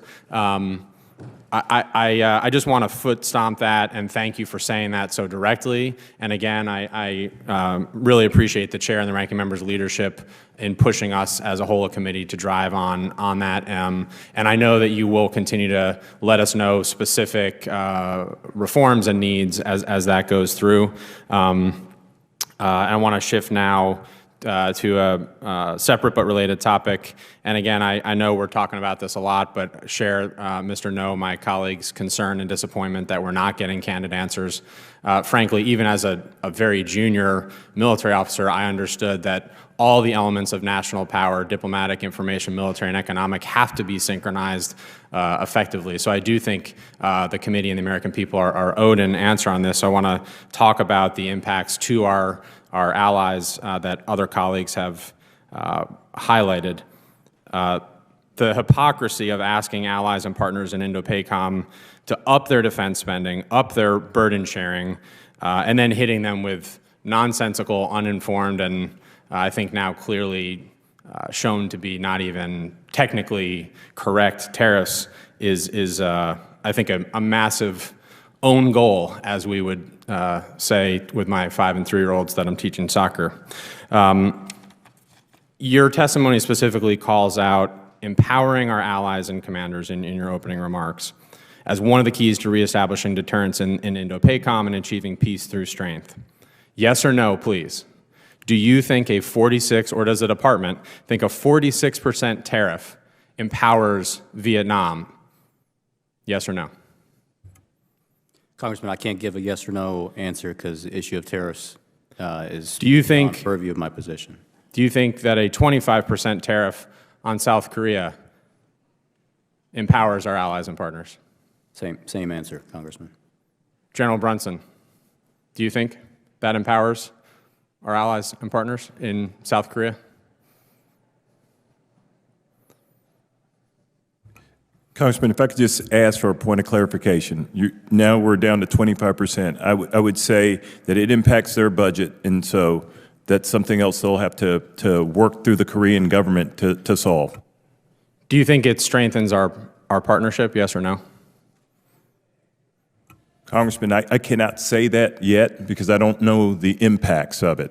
I've been here for a week, but we come through our recent exercise series. There have been no impacts to what I understand are purchases that are ongoing for the military element within Korea, and I believe that we're sound. Thank you, General. On Australia, who everyone has acknowledged is our most strategic partner in Indo-PACOM, and Mr. Courtney spoke about this. Admiral Paparo, you called them our most strategic partner. Mr. Noh, you called them a key logistics hub. It's clear that they were blindsided in particular by this tariff, which I find particularly offensive given the time and investment all of us have spent in building that relationship and nurturing and growing that relationship, to the point that the Prime Minister said, quote, "The Trump administration's tariffs have no basis in logic, and they go against the basis of our two nations' partnerships." He's absolutely right. Does that tariff, can you at least acknowledge on AUKUS, given all the bipartisan work that's been done there, that hurts our relationship, Mr. Noh? Congressman, we have a very strong relationship with Australia. Yes or no? Does that help or hinder our partnership? To blindside an ally with such a forceful tariff? I'm not here to talk about tariffs, Congressman. Gentleman's time has expired. Chair, and I recognize the gentleman from Texas, Mr. Fallon. Thank you, Mr. Chairman. Admiral, thank you for being here, and General as well, Mr. Noh. I like to keep things simple, basic. 20 years ago, would you agree, Admiral, that in the last 20 years, China's capabilities and ambitions have grown exponentially? I have a direct view of that over that 20 years, yes. And you'd agree they're a military peer now? I do. Okay. Same question, General. Sir, looking through the DPRK lens, I would say yes on both counts. Thank you.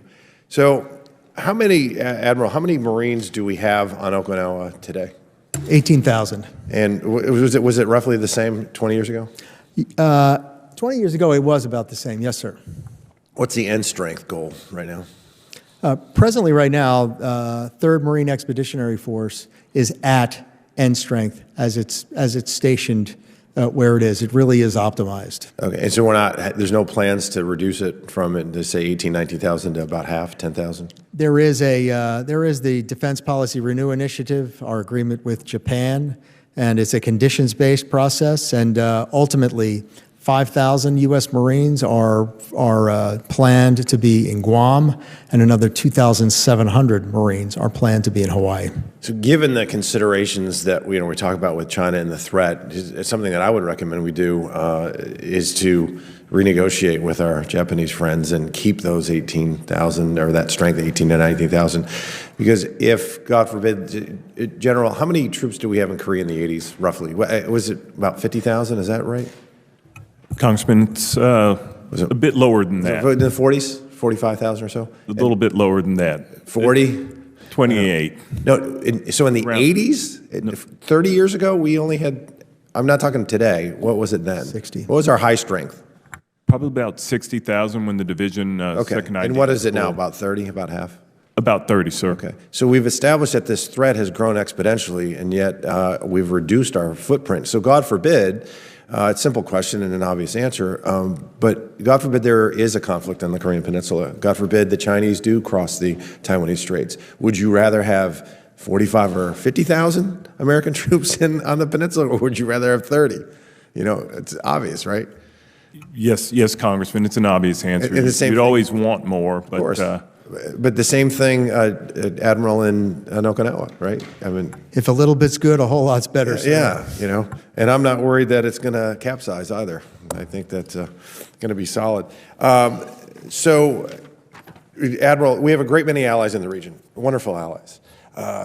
Certainly, so many of them come to mind. But what I wanted to ask is, what country, in your view, is already an established model ally that we could, what is that model ally, and how can we foster more of our relationships to look like that one? Indo-PACOM has 5 of the nation's 6 treaty allies in its AOR, and I have got tremendous pride in our execution of that alliance itself. Japan, South Korea, and Australia are very much model allies in their ability to provide capability, and the Philippines is growing. And we've recently had a very good engagement with Thailand, and they continue to contribute. Yeah, Thailand's worried me a little bit about cozying up to China. That's why it's so important what we do here. So another question, I'm very curious to hear your answer. Which friend or friendly nation in Indo-PACOM presents the most promise and potential benefit for the United States in our interests in the future? Vietnam and Indonesia, and India. Yeah. Absolutely, India above all others. I noticed in India in 2007, they only bought about $230 million or so dollars worth of military equipment, and today it's neighboring around $24 billion, and it's very promising, but they're still playing with the Russians, and I get why, legacy systems and such, but they're still buying more from Russia, so we really do need to do, what do you think we can do to pull India more towards our sphere, if you will? India's security cooperation sales with Russia is approximately 30% of their gear. No new buys on this. It's all buys to maintain the vestigial equipment that they had with India. They'll continue to treasure their non-aligned status, but they'll move more and more in partnership with the United States and the other market democracies as we move forward. And just for the record, Mr. Chairman, I really hope that we do increase our footprint on the Korean Peninsula and in Okinawa. I think it's strategically important and vital, and I yield back. Thank you. Thank the gentleman. Chair now recognizes the gentlelady from Hawaii, Ms. Takuda. Thank you, Mr. Chair.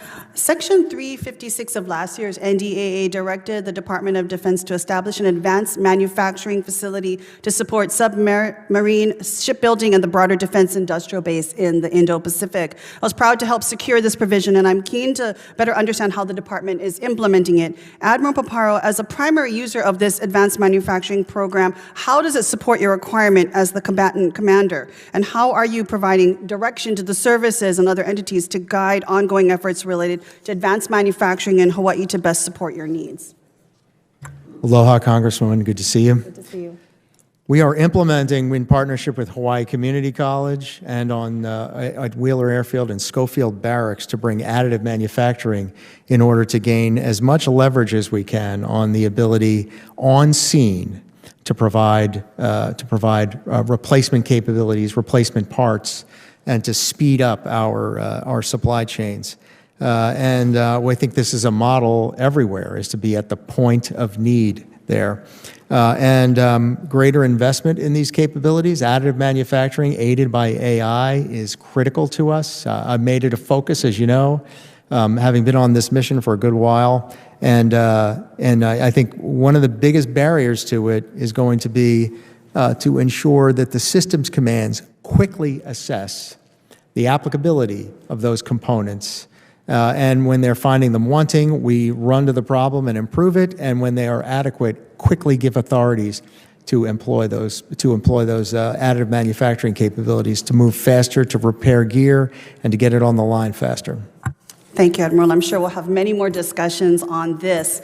Right now, if I can pivot slightly a bit, Admiral, is it helpful to your work in the Indo-Pacific when our European allies support our deterrence in the Pacific, such as when Germany and France conducted Taiwan Strait transits last fall? It is, and I commend our European partners for having been especially robust in 2024. Thank you. And Mr. Noh, going back to the discussions about whether America first means America alone, Mr. Noh, does this administration agree that our European and NATO allies have an important role to play in the Indo-Pacific? Congresswoman, the department does believe they have a role. Is it an important role that they play, given that China is our pacing threat? It's an important role. However, the Secretary has asked our European partners to first and foremost prioritize European continental security, to do more for their own backyard, first and foremost. But we will So you see it in a bit of a siloed effect in terms of stick to your region. Admiral Paparo, do you think China is watching our commitment in Ukraine? Do you believe China is engaging in the European theater, not sticking to their own region? I believe just recently Ukraine captured 2 men of Chinese origin fighting for Russia. They did, and any success offensively in Europe will embolden the PRC in their own offensive ambitions. Clearly, we can't disentangle the theaters like perhaps some in the administration might think we can, and I would hope that the administration's comments and actions going forward would reflect the global impacts that what happens in Ukraine does matter in terms of our ability to safeguard the Indo-Pacific and provide stability there. I just want to, with the time I have remaining, go to another question. Transactional relationships don't work in defense. They don't. Whether you're talking about tariffs, as has been talked about today, or demanding increased burden for defense costs, it undermines trust, it undermines commitment, and our ability to withstand adversity going forward. The president has talked about providing our allies even with toned-down versions of aircrafts because they may not always be our allies. Now, this does not, to me, project confidence to people that we want to fight side by side us in the case of aggression.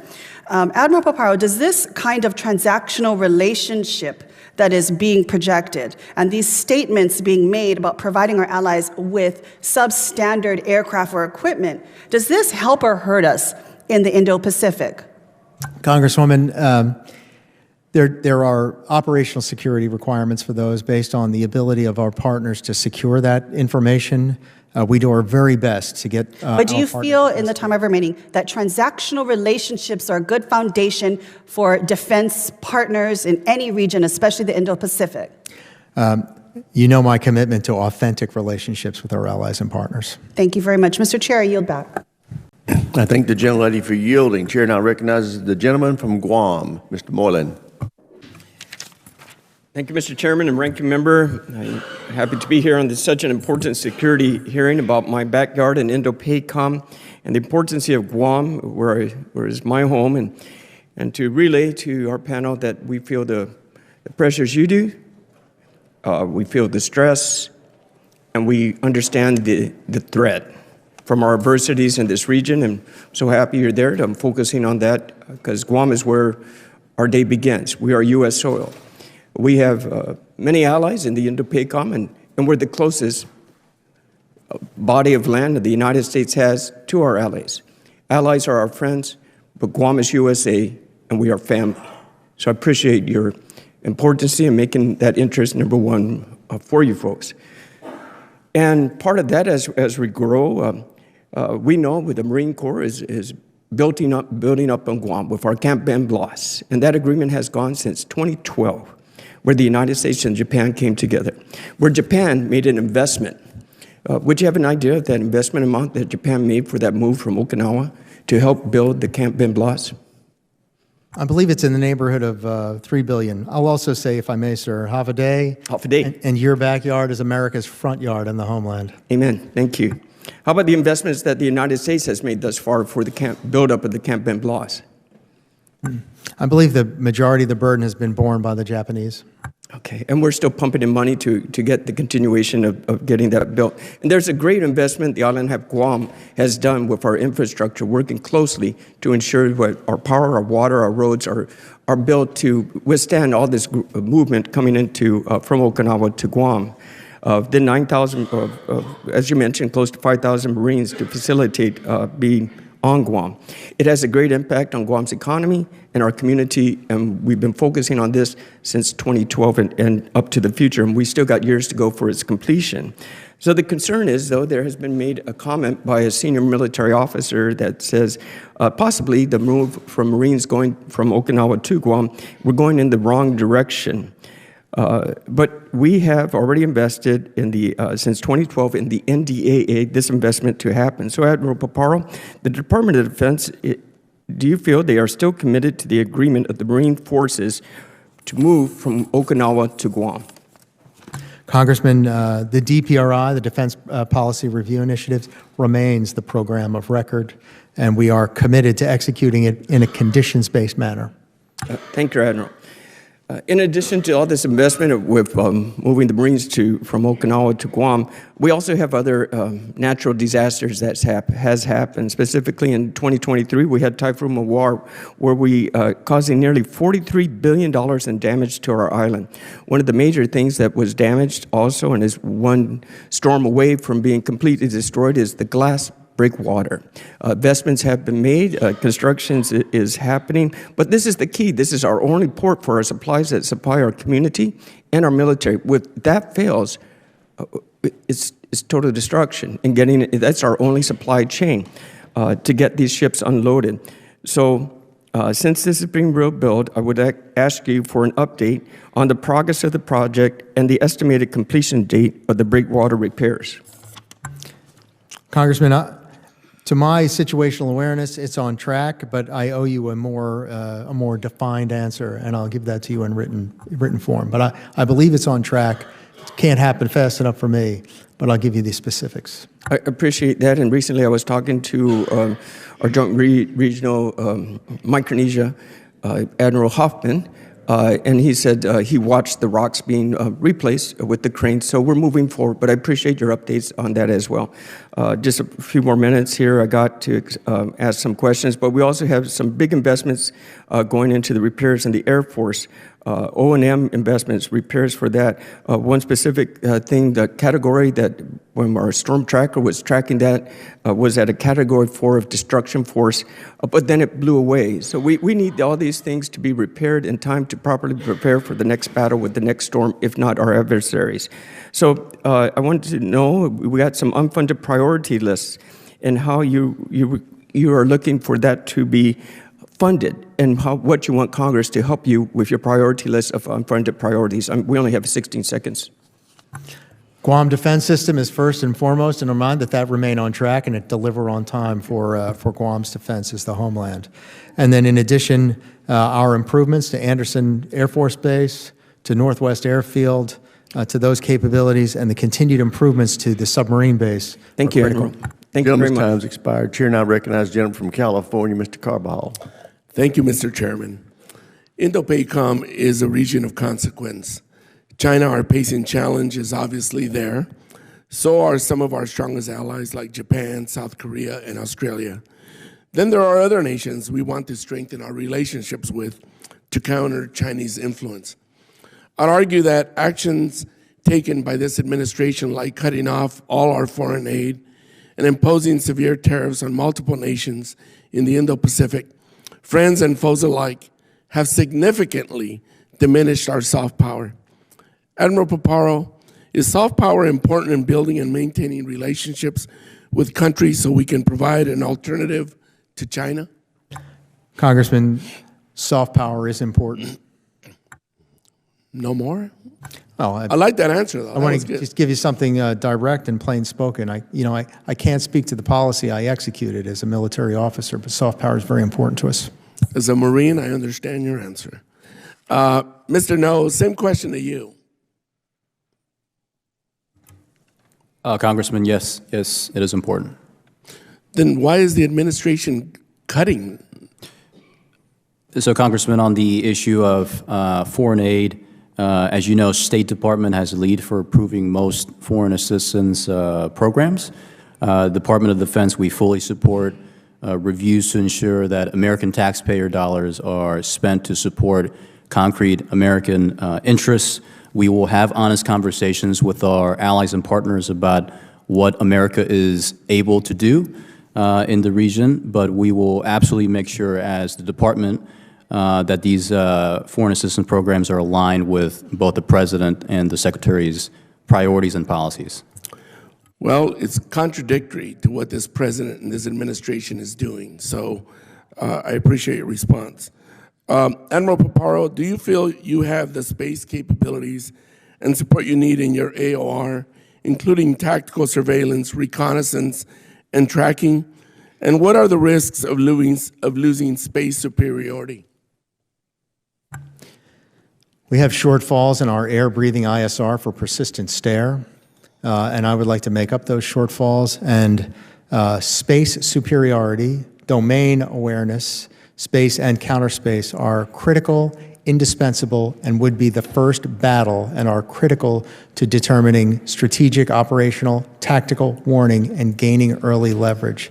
That's the first battle, and it is primus et principis in ensuring our own capability to deter and to prevail. Thank you. China is producing aircraft, ships, missiles, and satellites at rates we cannot match. They are closing the gap in the quality of systems and have passed us on quantity. Even combined with Japan, South Korea, and Australia, their systems outmatch ours by numbers. This war is something that we must try to avoid. Admiral Paparo, do China actions from their intense procurement of systems to aggressive actions in the South China Sea suggest there is a way to continue deterrence? And what can the U.S. and our allies do to detour a conflict with China? Congressman, my first comment there is that we can match their capability, and it's a matter of will, and we have to get after it. And second of all is that we can deter them in those areas, and we have to work towards it. But we've got to preserve our combat capability that we have, and then we've got to build the right capabilities at the right time to continue overmatch. And I say that we can match, and it's a matter of will, not as a snarky way, but just as an expression of hope and determination. Admiral, you could always be snarky here. It's welcome. With that, Mr. Chairman, I yield back. I thank the gentleman. Chair, and I recognize the gentleman from Indiana, Mr. Mismer. Thank you, Chairman, and I'd like to thank all the witnesses for their service and for being here today. Admiral Paparo, last year your predecessor was asked about the hypersonic threat in your AOR. He stated that hypersonic weapons would be a major threat to U.S. forces and a potential conflict in the region. 2 years ago, Vice Admiral John Hill, the MDA director, testified before this committee that fielding a defensive system against hypersonic threat in 2035 was irrelevant and didn't meet the threat. Do you agree with that testimony? We have a now threat, sir, and I do agree. Thank you very much. Are you able to satisfy your requirements when the previous administration consistently came to Congress with an anemic missile defense agency budget request? Presently, I think the most important element is to keep those hypersonic weapons on the rails with counter C5 ISR, but I will not admit any complacency about our ability to execute that mission. Okay, thank you. Would you agree that in the absence of a glide phase interceptor, we should look at stopgap measures? Absolutely. Yes, sir. Okay. While we're at it, can you comment on how our depletion of exquisite effectors in CENTCOM, in the CENTCOM AOR against cheap drones is affecting your ability to maintain the required magazine depth for your AOR? We should equip our forces in the field with the right kind of capabilities that gets the numbers in the right way. so that we're not expending capabilities that cost millions against something that costs thousands. Yep, agree.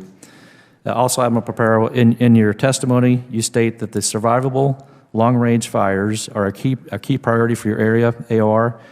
When I hear that, I immediately think of hypersonic weapons. The Conventional Prompt Strike program is intended to provide much-needed long-range strike capability for deep inland targets. How important to you is that CPS gets deployed to your command on a submarine? Critical on submarines, critical on the surface as well for the Army. Okay. Also, the Navy is targeting 2028 for CPS to go on Zumwalt. If that program does not come to fruition, is it acceptable to wait until CPS is available to be put on a Block 5 Virginia submarine? Need the capability now, and we need to go faster to get it on Zumwalt as well and get those Zumwalts stationed in Hawaii where they can be on point. Thank you, sir. Perfect, thank you.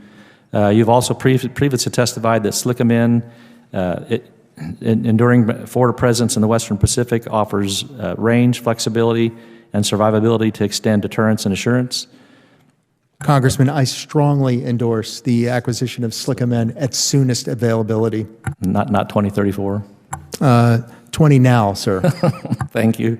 Has your command defined operational scenarios in which SLCMN could be integrated into your theater operational plans? Yes, sir, and we'll continue to do so. Thank you. Also, Admiral Paparo, contested logistics will be critical capability to maintain our lethality and resupply not only of our forces, but of our allies in the Indo-Pacific. In your recent operational energy initiatives have been distracted with electrification and solar effects. What changes will you make to the Indo-Pac's operational energy effects, specifically related to investing in new, more resilient energy capabilities like advanced micronuclear reactors? I'm strongly in favor of providing the right kind of energy into the theater and not to be at any deficit at all. And if small modular reactors deliver that, which I believe they do, I'm strongly in favor of them, provided that they're operated safely. Thank you. Also, last year, the department announced it was cutting missile defense sites from 22 to 16 on Guam. Can you explain the plans for the committee, where you are in developing and implementing those plans? Sir, Guam Defense System Tranche 1 will deliver in 2027. And I think to have our Guam Defense System, to have the effectiveness of the system be the driver for the acquisition of it, and to look at opportunities for directed energy, for electronic warfare, and to not fall in love with the plan, but to fall in love with the ability to defend effectively the homeland in Guam. Thank you very much. I'll yield back the rest of my time. Gentleman yields back. Chair now recognizes the gentleman from Massachusetts. Thank you, Mr. Chairman. Our overall strategy with China is one of deterrence. Given the strong support that China has had, critical support to Russia during its illegal and aggressive actions in Ukraine, and the fact that even recently 2 soldiers were captured who were Chinese, and we'll wait to see the implications of that, whether it's isolated or what the background is. How important is it in terms of deterrence that the U.S. and our allies, the over 50 countries that are participating in this, be successful in Ukraine and continuous in that effort to underscore our deterrence with China? Congressman, I know that China is watching. I know China is directly supporting that effort. And I think that Russian success will embolden China, and Russian failure will give China pause and would enhance our deterrence. And also, what effect would it have if somehow that 50-country coalition and the U.S. not working in concert with that 50-country coalition that it has led have to do with our other alliances in the Indo-Pacific, particularly countries like Australia and our Pacific allies as well? That kind of fragmentation could be a signal to China as well in terms of deterrence. Well, sir, without a comment on policy and not having much insight into that coalition, just side-to-side insight, the credibility of our alliances and partnerships and the credibility of American commitment is critical to alliances and partnerships, and that remains a key and critical strategic center of gravity for the United States. And how would you assess the evolving threats posed by China, Russia, and North Korea, particularly in the multi-domain operations such as cyber and space warfare? I give them great respect, and that great respect that I give them deserves a robust, dominating response from the United States of America. And they've got a lot of game in those domains, and we've got to stay on top of it. Even North Korea, with their the way they operate in the crypto markets, which requires a lot of attention and the ability to thwart that. Great. Well, I just want to thank you for your service, all of you, and I yield back. Gentleman yields back. Chair, and I recognize the gentleman from North Carolina, Mr. Harrigan. Thank you, Mr. Chair. Gentlemen, thanks for your testimony this morning. Very much appreciate it. And just got a couple questions for you. One thing I've noticed, and I think we all understand, is that the Indo-Pacific is truly the pacing threat and theater for strategic competition. That is happening right now. And there is no doubt that the lessons that we are learning in Ukraine show us that low-cost innovation is starting to dominate the battlefield. This is a particular concern for me as we look at China because of the discrepancy between what China can produce against our dollars versus what we can produce here in our country. I think most times, when a product is purchased in China and then sold in the United States, it's sold for approximately 3 to 6 times, depending on the distribution model, what it actually costs to produce in China. So when we look dollar to dollar against what China is spending on their defense, what the United States is spending on our defense, what we're spending here, you can't compare it dollar for dollar because those dollars are representative of a very different production capacity. And this has me very concerned, particularly with SUAS and small drones as we wrap in the lessons that we're learning from Ukraine.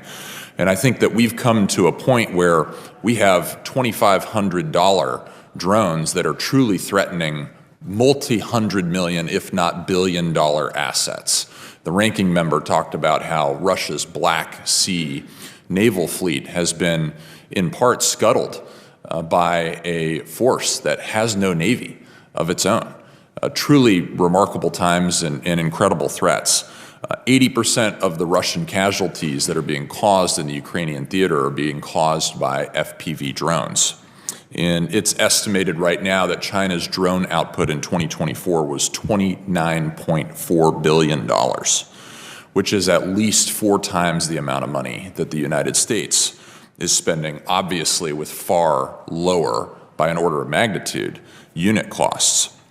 China's continued modernizing its FPV, swarm, and biomimetic drone capabilities. So I want to talk about the Chinese drone advantage that we see today. What threats does China's dominance in the global drone market pose for U.S. national security in the event of a potential conflict?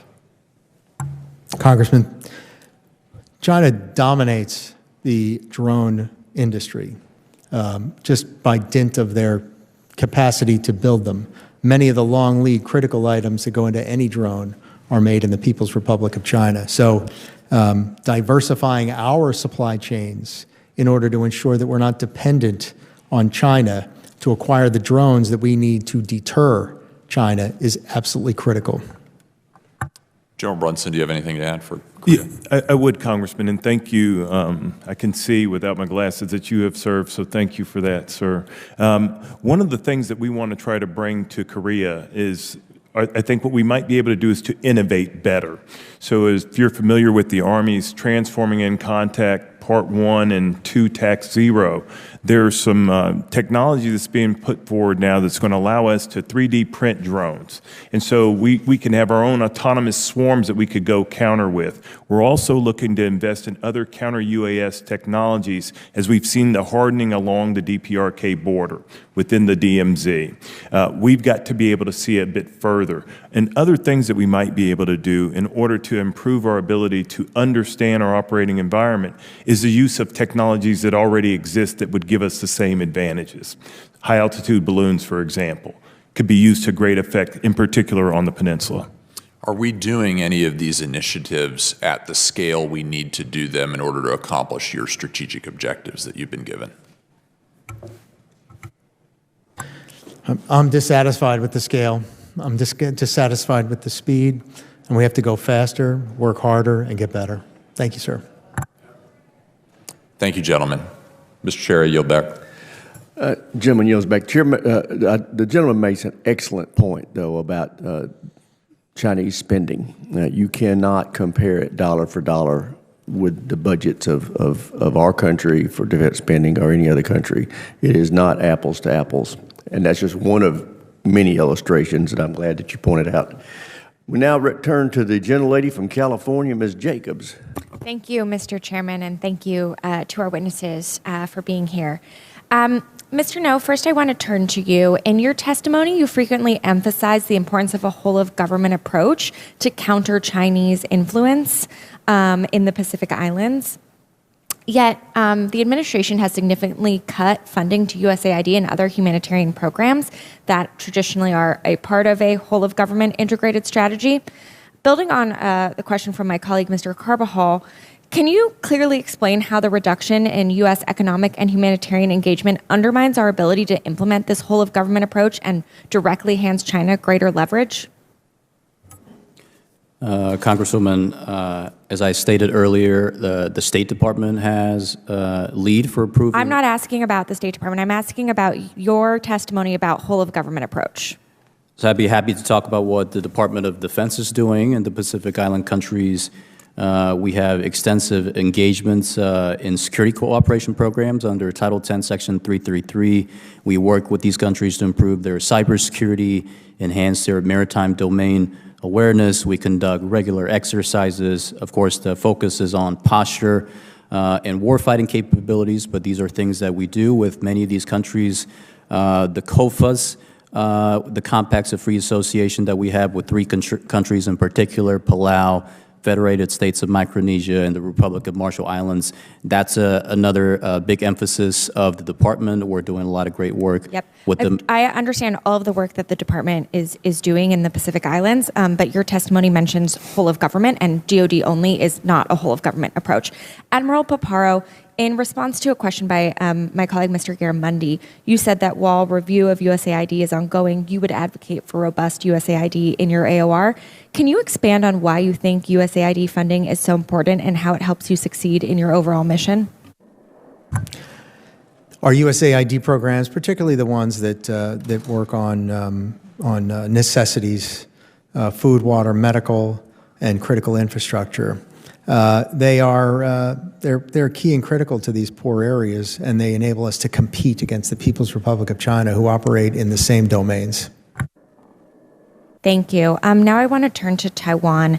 I think it's important for us to recognize what kinds of U.S. actions actually help shore up Taiwan's defenses and what kind of actions can contribute to escalation and actually make Taiwan less safe. For instance, the training and weapons the United States has provided over the years has helped Taiwan's ability to defend itself in the event of invasion, and we haven't actually seen that spark escalation with the PRC. On the other hand, symbolic types of support like high-profile visits or Secretary Hegseth's over-the-top rhetoric during his recent trip to Panama seem to have a more escalatory effect without actually making Taiwan any safer. So, Admiral Paparo, could you discuss ways in which the department is ensuring we're not unnecessarily escalating tensions and maintaining open lines of communication with the PRC? Congresswoman, the policy, enshrined in the 3 communiques, the 6 assurances, and the Taiwan Relations Act, stipulates that defensive services and defensive capability shall be provided to Taiwan while the department maintains the capacity to resist any resort to force that jeopardizes the social, political, and economic system of Taiwan. Sticking strictly to that policy and ensuring that that policy has the credibility that it requires, what comes to mind is the third communique from August of 1982, I believe it was, which was that those services shall decrease with the demilitarization of the Taiwan Strait. And so being sensitive to affirm the three communiques, but to also execute them in accordance to the letter and spirit that they were initiated with is very important to us. Thank you, Admiral Paparo. Mr. Noh, do you believe Secretary Hegseth's very over-the-top rhetoric on Taiwan actually aligns with our stated policy as the United States? Congresswoman, I would disagree that anything Secretary Hegseth stated about Taiwan is over the top. He has emphasized the importance of reestablishing deterrence and doing so in the Indo-Pacific. And the Department is moving with urgency and focus to do just that. Thank you. Deterrence is very important. Things we do that unnecessarily escalate without actually making Taiwan any safer are the opposite of deterrence. And with that, Mr. Chairman, I'll yield back. I thank the gentlelady for yielding. Chair now recognizes the gentleman from Virginia, Mr. McGuire. Thank you, Mr. Chairman, and thank you to our witnesses for being here today. Mr. Noh, you're doing a great job. I really appreciate what President Trump is doing, what Pete Hegseth is doing to return our military to lethality. We're eradicating the divisive ideologies from our military, and it is working. What I understand is recruitment is up, and I've spoken with soldiers, airmen, and Marines, and others around my district, and even on the southern border, and morale is way up. You know, we wouldn't have a country without our men and women in the military. So for all our service members, all our veterans here, thank you for what you do to keep us safe. It's great to see my Navy SEAL brother, Fleet Master Chief David Ism here today, and I see this as a way to continue service to our country. I think we would all agree that we have many threats at home and abroad, and you guys have covered a lot of territory today, and I'd like to talk about aircraft carriers. I'd like to focus on their role in, Admiral, in your area of operation, area of responsibility. I know you're pleased that the USS George Washington, CVN 73, has rejoined the forward deployed naval forces in Yokosuka, Japan. I also note that the USS Carl Vinson, CVN 70, the French aircraft carrier Charles de Gaulle, and the Japanese aircraft carrier Kaga all participated in a recent joint exercise in the Philippine Sea. The USS Nimitz, CVN 68, our nation's oldest aircraft carrier, I must have been around a while because I remember when that came into service nearly 50 years ago, is now deployed on what is likely her final deployment and heading west. The Secretary of Defense has emphasized the need to restore deterrence of our military and to achieve peace through strength. How do you see aircraft carriers' role in the deterrence mission, especially in the Indo-Pacific area, your area of responsibility? Congressman, carriers are absolutely critical in the weight of fires that they can bring, which is many, many times X almost any other capability. And when knitted together with the rest of the joint force, they're part and parcel of an all-domain force executing every mission from ASW to strike to air superiority. It's a mobile, capable airfield that the enemy would have to work very hard to target. And they work hard to target them because they are so afraid of them. So absolutely critical with the joint force, not at the exclusion of any other force, but in complement to that to achieve those critical missions. The PRC demands information, air, and maritime superiority as a pretext for their operations. Aircraft carriers are critical to contesting and gaining those superiorities. Well, I certainly support those efforts, and Admiral, I'd like to thank you for your response. Mr. Chairman, I'd like to submit for the record a recent U.S. Naval Institute Proceedings article entitled Aircraft Carriers Still Indispensable, written by Admiral Paparo, that provides an excellent summary of the case for aircraft carriers as a cornerstone for our national defense. Without objection, so ordered. All right, Admiral, as well, when you consider the potential conflict in the Indo-Pacific, contested logistics will be a critical capability to maintain our lethality and resupply, not only for our forces, but also our allies in the region. Do you share this sentiment? most strongly. Our adversaries note that believe that the Pacific War was built on the ability to sustain, and I agree with them. What changes would you make to Indo-PACOM's operational energy efforts? You know, in my district, we have a nuclear power plant. We are building a small modular reactor, but I believe the world's first micro reactor is about to come from my district. And how important is that to helping you do your job? Sir, accepted. I mean, particularly the incredible efficiency of a nuclear reactor, with uranium delivering at its own critical levels 3 million megajoules per power per kilogram. It's incredibly efficient. It's small, modular, and you know, I can't endorse that enough. That sounds great. Well, what can we do here in Congress? I think we're all supportive, but in your words, what can we do to better support the warfighters to give you a chance to win the fight and come home? Sir, continued funding streams, and if continuing resolutions are a feature and not a bug, I'm not making a comment on that, putting the kind of provisions within continuing resolutions to be able to execute every program that we have, and authorities that enable a steady flow of funding, which provides a steady flow of predictability for the defense industrial base, which enables them to recruit, hire, train, retain workforce so that we can be at full capacity.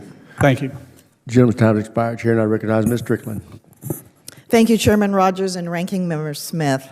I have the honor of representing Joint Base Lewis-McChord, home to tens of thousands of active duty service members, including the 1st Multi-Domain Task Force and future elements of the 3rd MDTF, 5th Security Forces Assistant Brigade, 1st Special Forces Group, and America's 1st Corps. And it's great to see you, General Brunson. Those stars look good on you.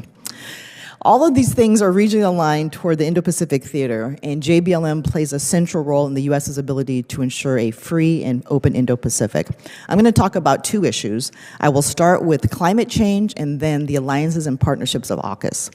Admiral Paparo, how are the U.S. military operations and plans being affected by factors like rising sea level, extreme heat, and displacement in heavily populated coastal areas?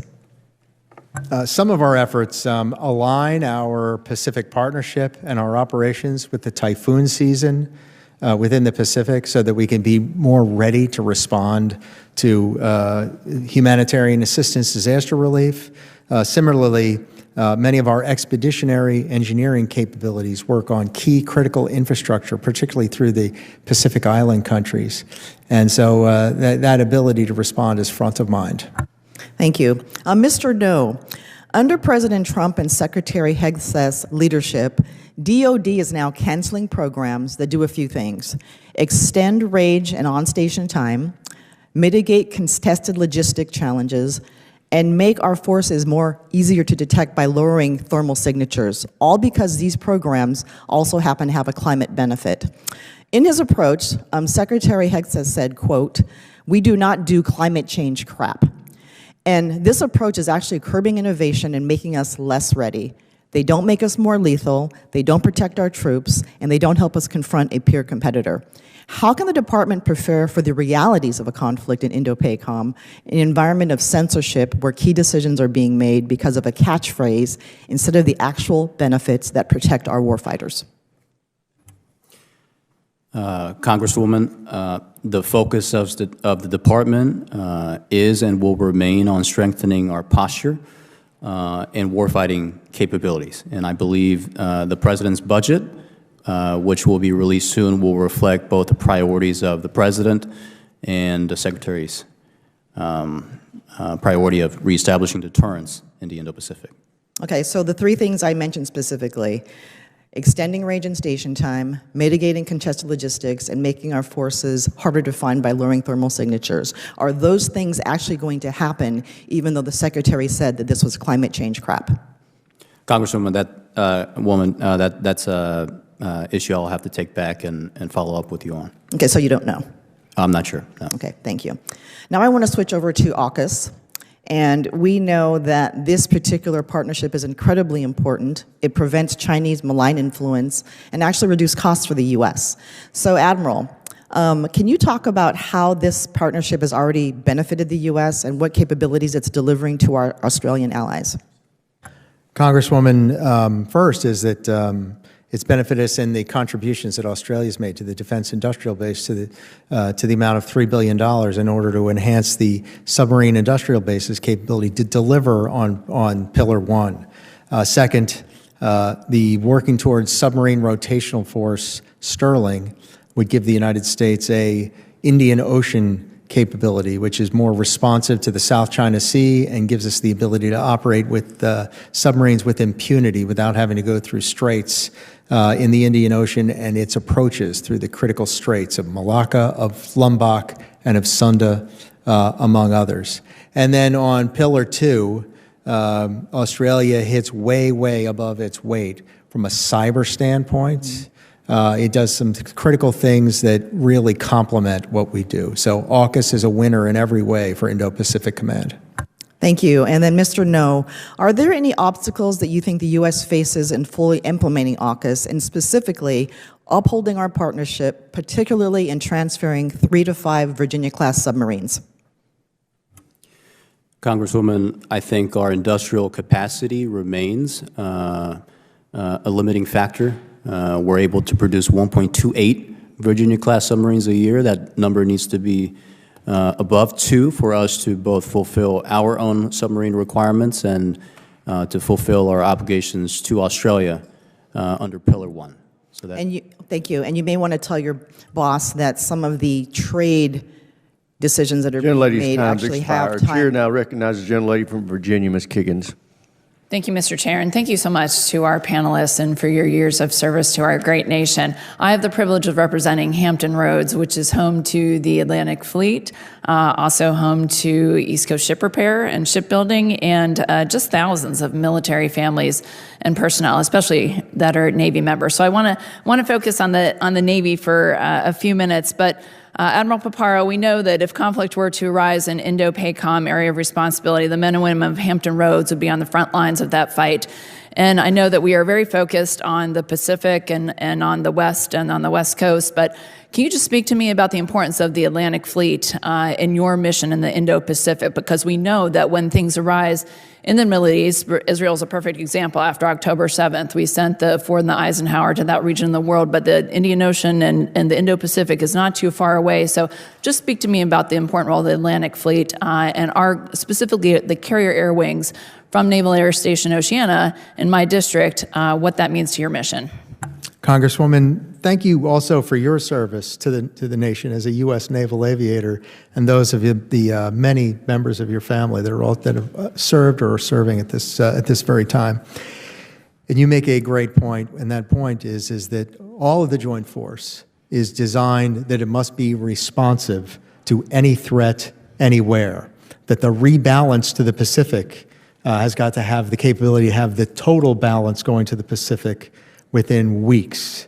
And so presently in our plans of record, the Atlantic Fleet is very well represented in the Indo-Pacific, and not just in the Indian Ocean, but in the Pacific itself. It would be key and critical and indispensable to combat success. And how important to your mission is investment in the upkeep of places like our East Coast master jet base that would provide those carrier air wings? There can be no difference across the force from a standardization standpoint about the readiness of the facilities to support training and operations. And that is precisely because every force has got to be ready to fight the pacing threat. And so we currently have F-18 squadrons, which are great in fulfilling the mission, but are also aging. And so I just want to ask you specifically, how would an F-35 integration help with your mission? F-35s are critical, and we cannot make that transition fast enough across the force, and F-35s must be a part of the Atlantic Fleet, in my humble opinion. Thank you for that answer. And now I want to move to shipbuilding. And we continue to decommission ships at a rate that far outpaces new construction, even as many of these platforms are still operational and actively deployed.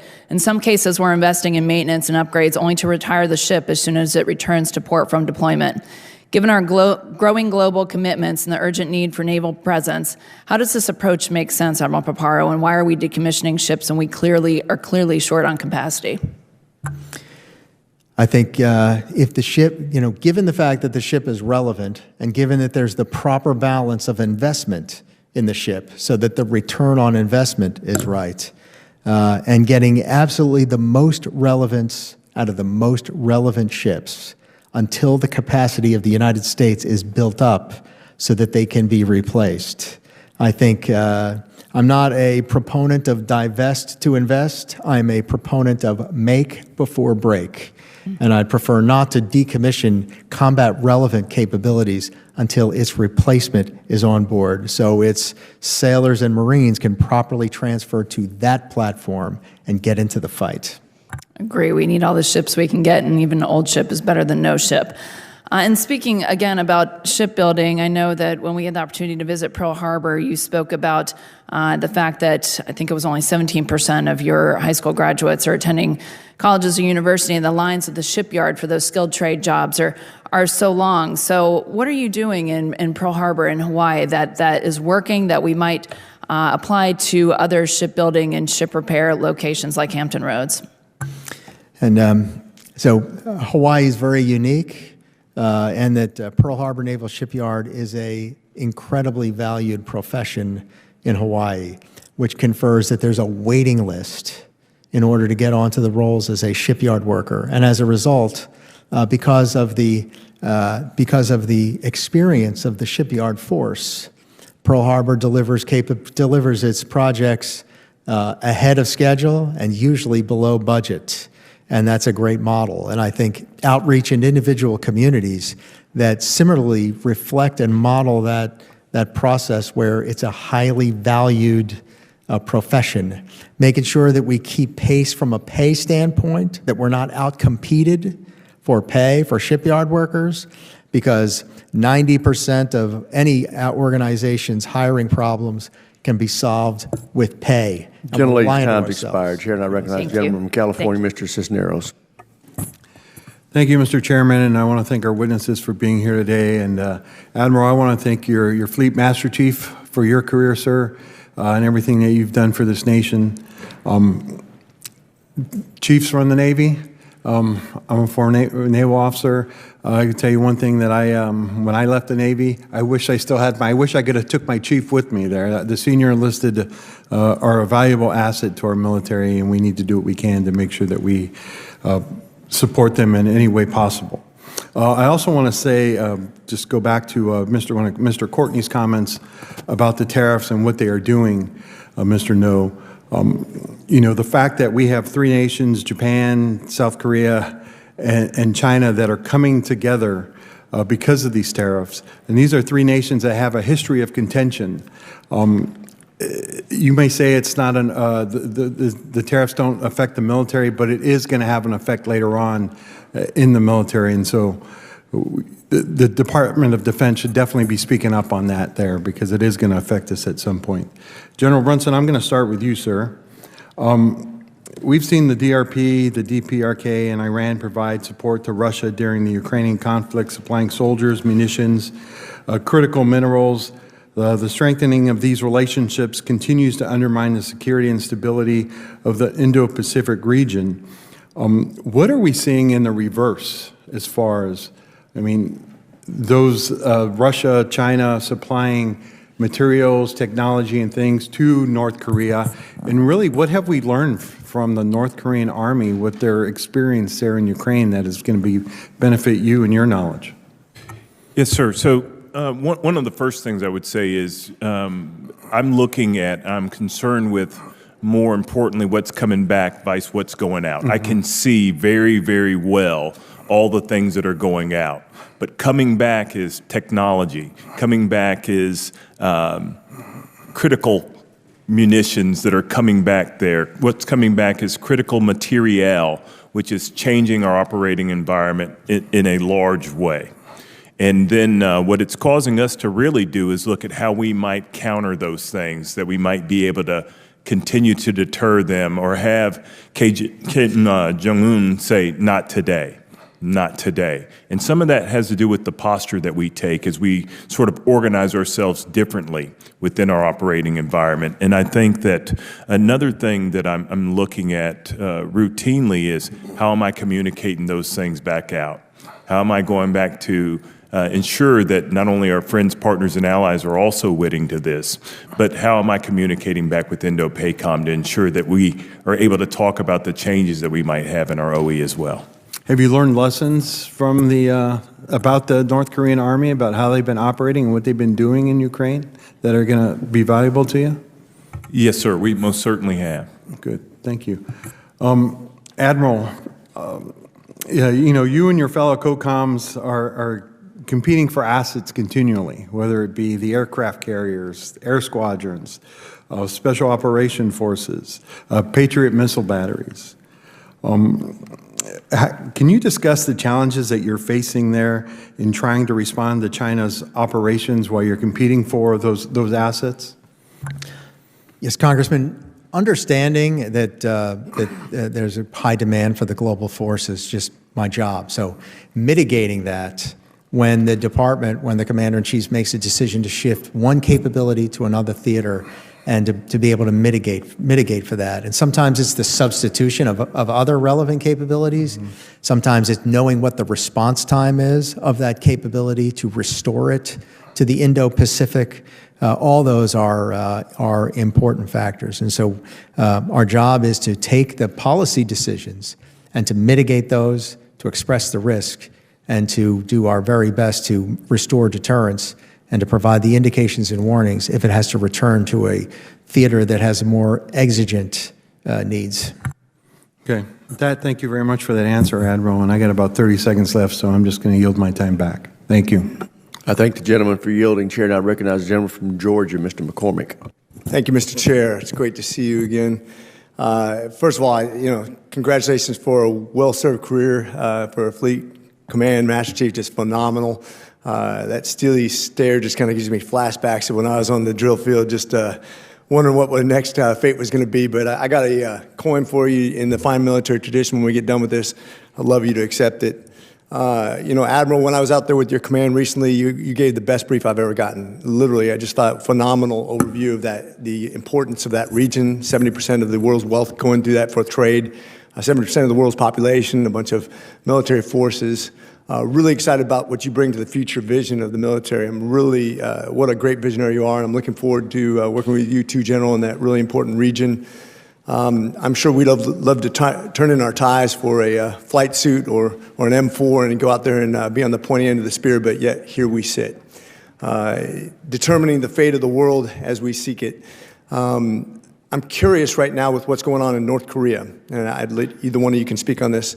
The instability that region right now, and seeing what their government's doing with their former government, their current government, and the importance of somebody we fought alongside of, not just in Korea, but in Vietnam and other regions, what they can bring to the table still, and can we count on them in this regional conflict?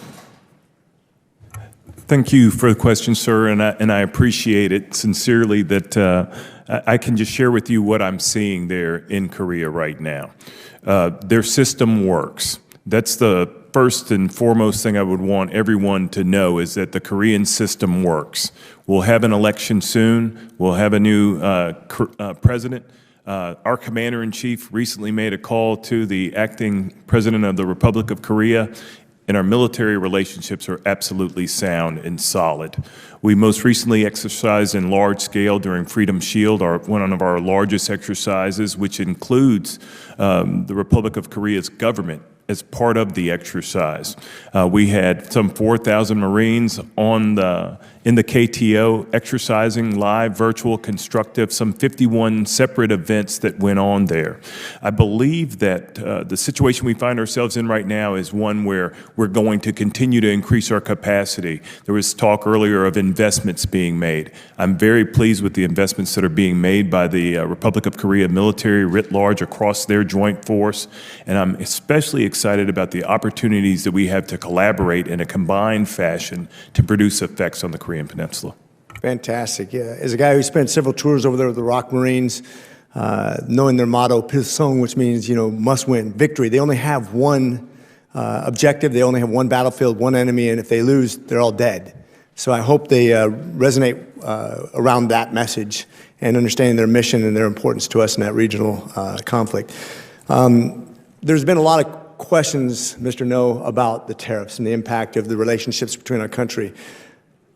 I'm going to ask you to agree with something I'm about to state because you say, this is not really my field, and they've said, but you got to bring it back to the Secretary of Defense, make sure he understands. One thing that we all understand as military guys who've seen what everybody understands around the world is strength. It doesn't matter if you're Asian, it doesn't matter if you're Arab, it doesn't matter if you're African, it doesn't matter if you're Latino. Everybody understands strength. And I think if we come from a position of strength, the results are obvious. What I've seen with the tariffs is now, for the first time in my lifetime, 0-0 tariffs reciprocating from Japan, Vietnam, Cambodia, Israel, India, the entire European Union, and more to follow. 50 countries come to the table saying 0-0. Could we ask for a better result in tariff negotiations that puts in a position of strength? Because everybody understands fairness, and there's nothing more fair than a 0-0 tariff. And it's more beneficial to the United States because we've been at a disadvantage all this time. And I think it puts us in a position where people understand strength and fairness, as well as anybody, and especially in the Indo-Pacific region, where people understand the Bushido. They understand strength, they understand fairness, they understand honor. And I think it puts us in a very good position. If you have any comment on that. Congressman, of course, the President emphasizes needing to negotiate from a position of strength, and that's something Secretary Hegseth strongly believes in as well. I think that pretty much sums it up, and I'm out of time at this point. But once again, to the Command Master Chief, congratulations on a well-deserved career ending, and we look forward to fine things in the afterlife. Semper Fi.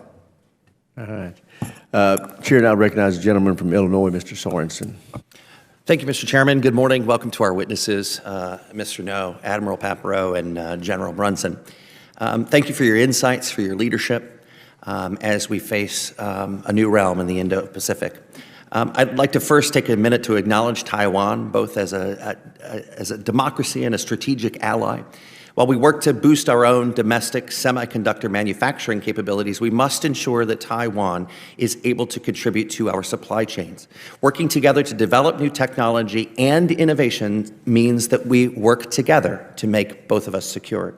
That means that we must also remain steadfast partners in the region as China continues to develop its offensive power. Mr. Noh, I'll begin with you. Last week, President Trump announced that he would impose a 32% tariff on Taiwanese goods. I don't know if that number has changed in the past 15 minutes or not. If we hurt the Taiwanese economy, how can the administration demand that Taiwan spend more on its own defenses? Congressman, the department is working to prioritize our security assistance to Taiwan. Currently, we're leveraging the different tools we have at our disposal, whether that's PDA, FMF, FMS, or TISCI, the Taiwan Security Cooperation Initiative. Arming Taiwan and strengthening Taiwan's defense capabilities is extremely important for not only the defense of Taiwan, but for strengthening our posture and reestablishing deterrence. So we're moving quickly to do that, and we're committed to doing so. So what I'm hearing from you is there is 100% connection between Taiwan and the United States with this relationship?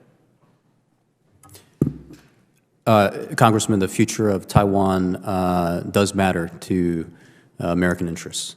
Admiral Paparo, in your written testimony, you mentioned how critical our European allies like the UK and France are to security in the Indo-Pacific.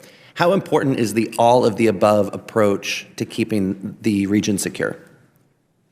Congressman, the more partners and allies that demonstrate that they have concurrence on the security interests of the world, noting that the world globally will be highly, if not completely affected by conflict in the Indo-Pacific. And when a partner demonstrates their expression of will by putting key capability in the Indo-Pacific, it confers more legitimacy and more leverage on the cause that the Taiwan Strait matter shall not be changed by force. I appreciate that. Mr. Noh, I want to go back to the discussion on North Korea. Besides strengthening our force posture in the region, how is the Trump administration planning to address North Korean aggression? And will President Trump be sitting down with Kim Jong-un? Congressman, on your last question, I cannot speak for the President on whether he will do so, but I will focus on and explain to you what the Department is doing. North Korea poses a serious threat, not just because of its nuclear arsenal, but due to its development of missiles that are capable of targeting not only our allies in the region, but also the United States homeland. So we will continue to work with our South Korean allies, and of course General Brunson and our team at USFK to make sure we have a strong deterrence posture to deter the North Korean threat. Both the Admiral and the General have mentioned in their testimonies that North Korea is seeking Russia's help in developing more advanced satellites and drones, missiles and submarines. Mr. Noh, what is being done to prevent coordination between Russia and North Korea, especially since we've just found out the news yesterday that we have Chinese fighting alongside Russians against Ukraine? Congressman, I'd be happy to have this discussion more in depth in a classified setting. Happy to follow up there. Okay, we'll do that, and I'll yield back the balance of my time. Gentleman yields back. Chair, and I recognize the gentleman from Colorado, Mr. Crank. Thank you, Mr. Chairman. Mr. Noh, Admiral, General, thank you all for your service to our country. I know each of you have served, and I appreciate all the years and decades that you've served our country. Admiral, and I apologize, I missed a lot of your verbal testimony. We've got another subcommittee, and I had 32 amendment votes in that committee, so I'm sorry about that.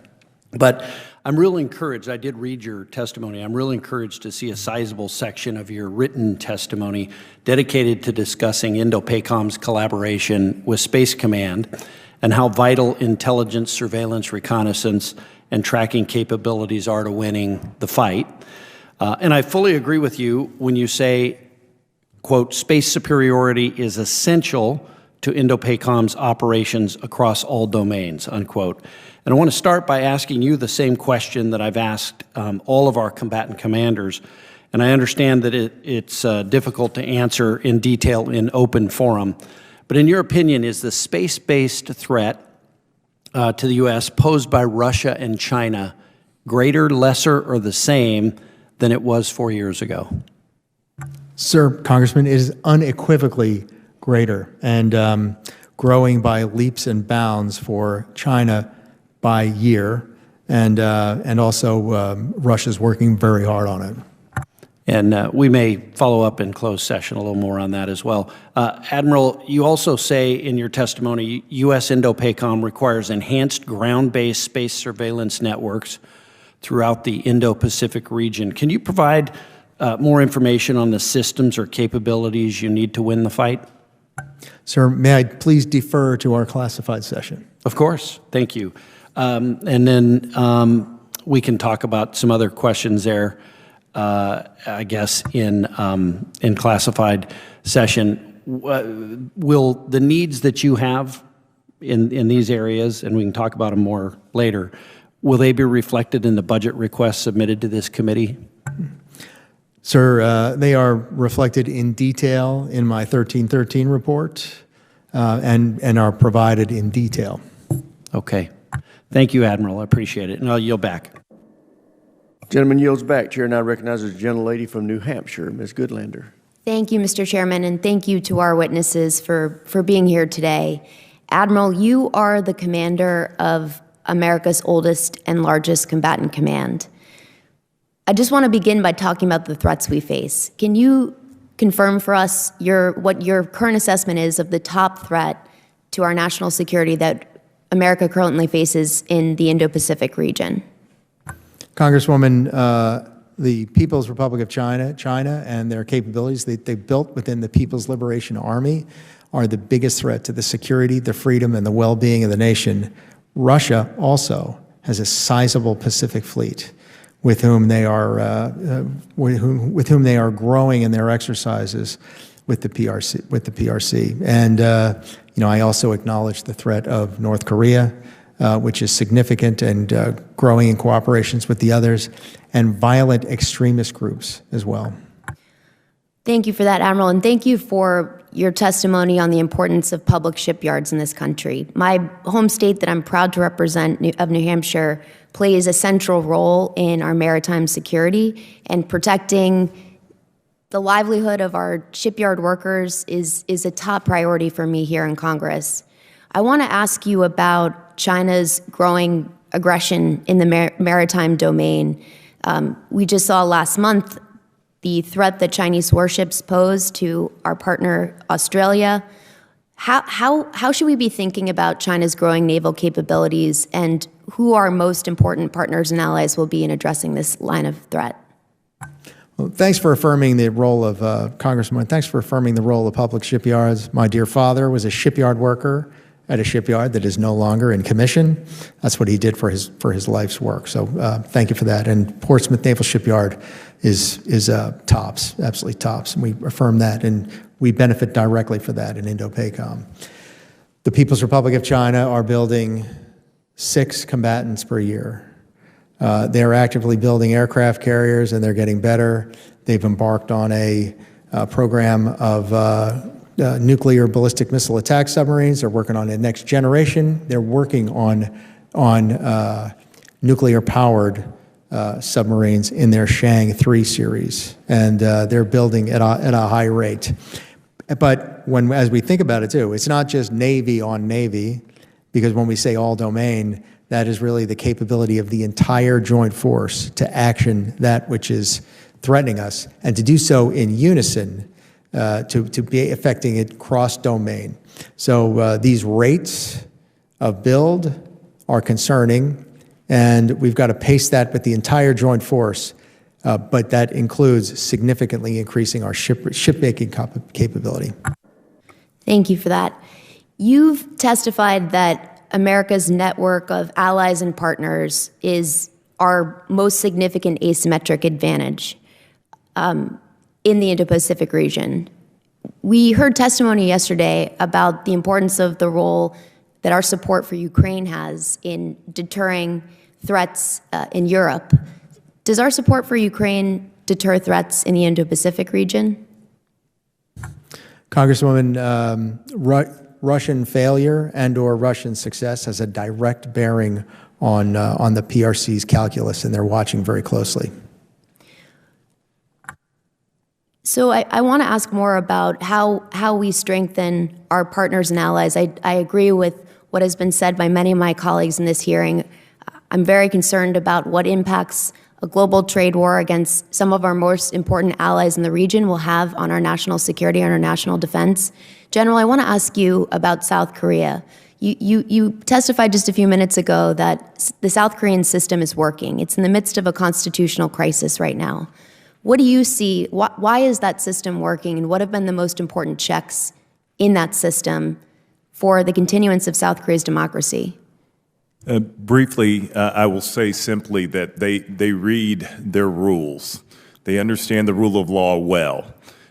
They also are following exactly what they said they were going to do. They were going to send things to a constitutional court. They were going to continue to move forward. What I would like to note is the stabilizing force that the military's been in that country, whether it be wildfires in the east or a training incident which affected a great portion of the population, the military has been able to do all the things that are necessary for that country to give time and space for their Constitution to do exactly what it said it was going to do. Gentlelady's time's expired. Chair, and I recognize the gentleman from Texas, Mr. Gooden. Thank you, and thank you all. Admiral, I had just some brief questions for you about, first, artificial intelligence. Successful integration of AI and machine learning into command and control functions is a key challenge for our military. And near-peer conflict will require robust C2 systems that can not only ingest massive quantities of data across the kill chain, but can also generate operational insight at the tactical edge and in denied environments. Given the commercial platforms that have been validated by Indo-Pacom, how are you using commercial capabilities to meet these needs? Congressman, we're in run at U.S. Indo-Pacom as an AI-enabled headquarters, not to replace human judgment, but to augment it. And so the employment of AI models, I won't tell you what the names of them are, just in the interest of ethics, in conjunction with cutting-edge command and control systems, and then linking both our top-secret databases, our secret databases, and its own open-source learning models from which there is a rich data field, is enabling us to make better decisions faster at the strategic level, at the operational level as we link the functions of command and control, information, intelligence, movement maneuver, fires, security, and protection. And this has got to take place at the strategic level for decision-making, operationally and linking those functions, and on the tactical edge from swarming capabilities so that just to increase the efficiency and the effectiveness of the force that we have far above what our adversaries can. Do you feel like we're ahead of the curve in that respect? You pay me to be never ahead of the curve. And so I never view that we're ahead of the curve, too. I think we're doing some cutting-edge things. I know that our adversaries are working on it, too, and you pay me to do those things better and faster than the other guys do. Well, thank you. I still want to keep visiting. Changing course here. In October of 2023, the Defense Logistics Agency conducted a war game simulation known as Camo Land, and that demonstrated severe domestic production capability gaps in the clothing and textile supply chain.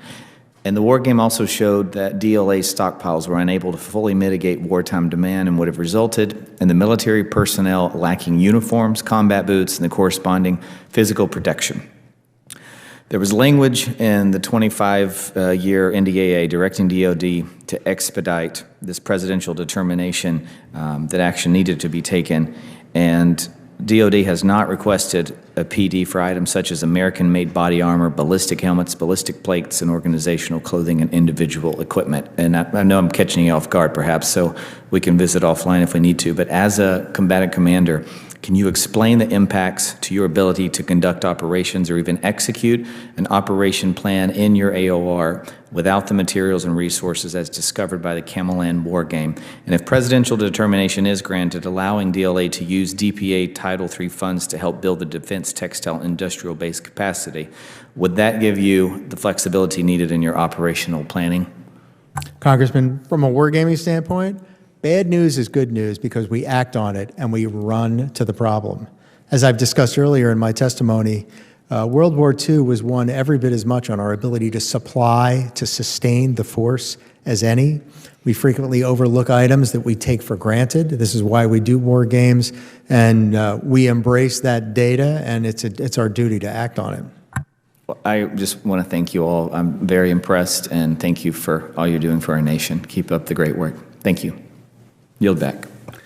Gentleman yields back. Chair, and I recognize the gentlelady from Maryland, Ms. Elfreth. Thank you, Mr. Chair. Thank you for your service, and thank you for being here today in this candid conversation. I'd like to follow up on some questions started by my colleague from Virginia, Ms. Kiggins, and Ms. Goodlander here. I'm really grateful to be on a committee that it has a bipartisan focus, particularly on shipbuilding. But equally important to shipbuilding in our economy is the workforce that we discussed, but also ship maintenance and repair, particularly, I don't know if you can do your job if we don't have a thoughtful strategy on repair. So I'd like to focus there. Admiral, you mentioned earlier today about the defense industrial base and how we need to liberate long lead times of supply chains. And I kind of want to dig into this as we're also talking about acquisition reform here that's much needed. Can you walk us through how you are advising Big Navy to better balance the need to have a robust investment stateside in our domestic shipyards while also ensuring that our ships can be maintained in a potentially contested environment in Indo-PACOM?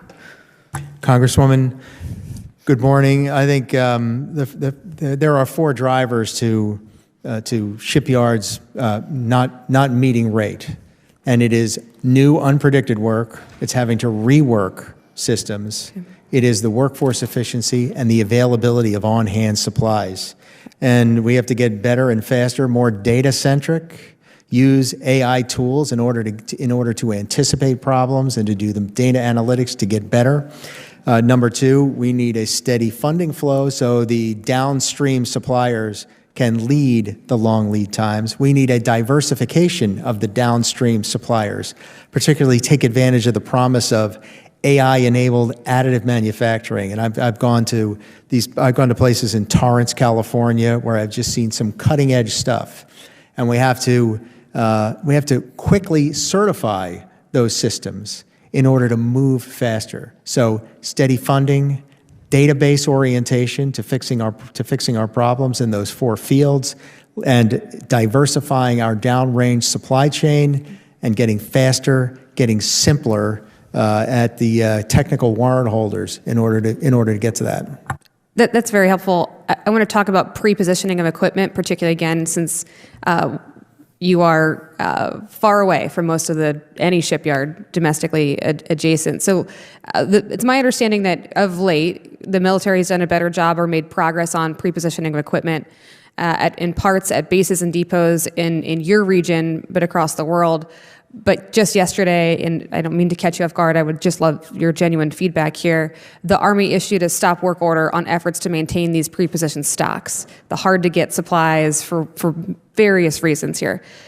How critical is your ability to have this pre-positioned equipment to your ability to operate during a conflict, particularly in a high-area denial environment?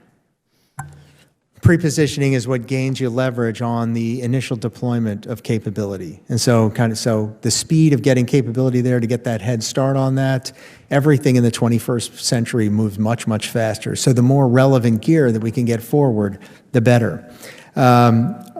You're likely talking about Army Positioning Stock 3.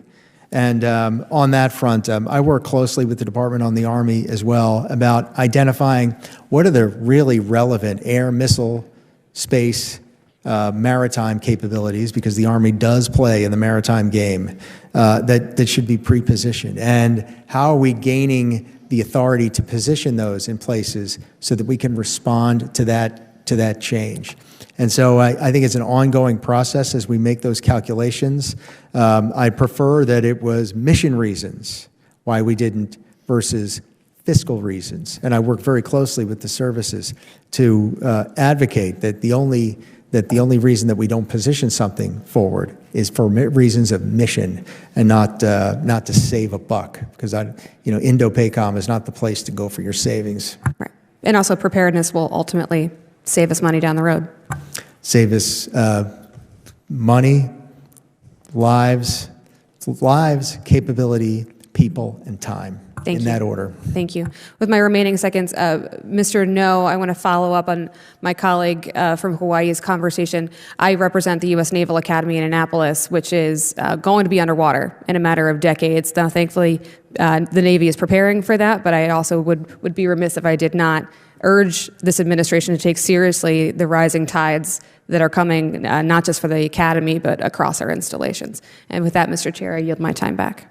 Gentleman yields back. Chair, and I recognize the gentleman from Virginia, Mr. Benjamin. Thank you, Mr. Chair.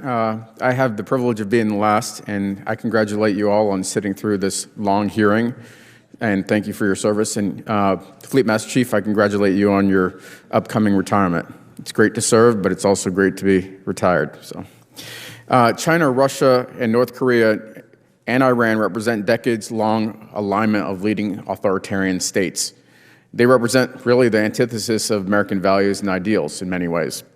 Recently, Iran has been weakened in its Middle East conflict with Israel, and Russia in its protracted engagement on Ukraine, so much so that they could not reinforce their bases in Syria and had to mostly withdraw. Admiral Paparo, does this axis of authoritarians demonstrate an increased threat environment inside and outside of Indo-PACOM, including to our homeland? Congressman, unequivocally, yes. Does helping Ukraine remain a strong, sovereign, and independent country weaken Russia in this axis? Sir, Russians' failure and or Russia's success will have a direct correlation on deterrence in the Pacific, and Russia is a significant threat in the Indo-Pacific. And I agree, and I think it's the best observable way to weaken Russia rather than trying to entice them with some sort of carrot approach. In fact, this weakening of this access, two members of the access, comes at no cost in American service member lives, although there have been Americans that have gone over and volunteered and tragically lost their lives in Ukraine. But it does come at a cost in material and treasure. And as a 25-year Army vet, that's what I call a good deal. So, Mr. No, unlike the United States, there's no daylight between China's commercial and military sectors. They're one and the same in many ways. You mentioned to my colleagues that you don't look at tariffs.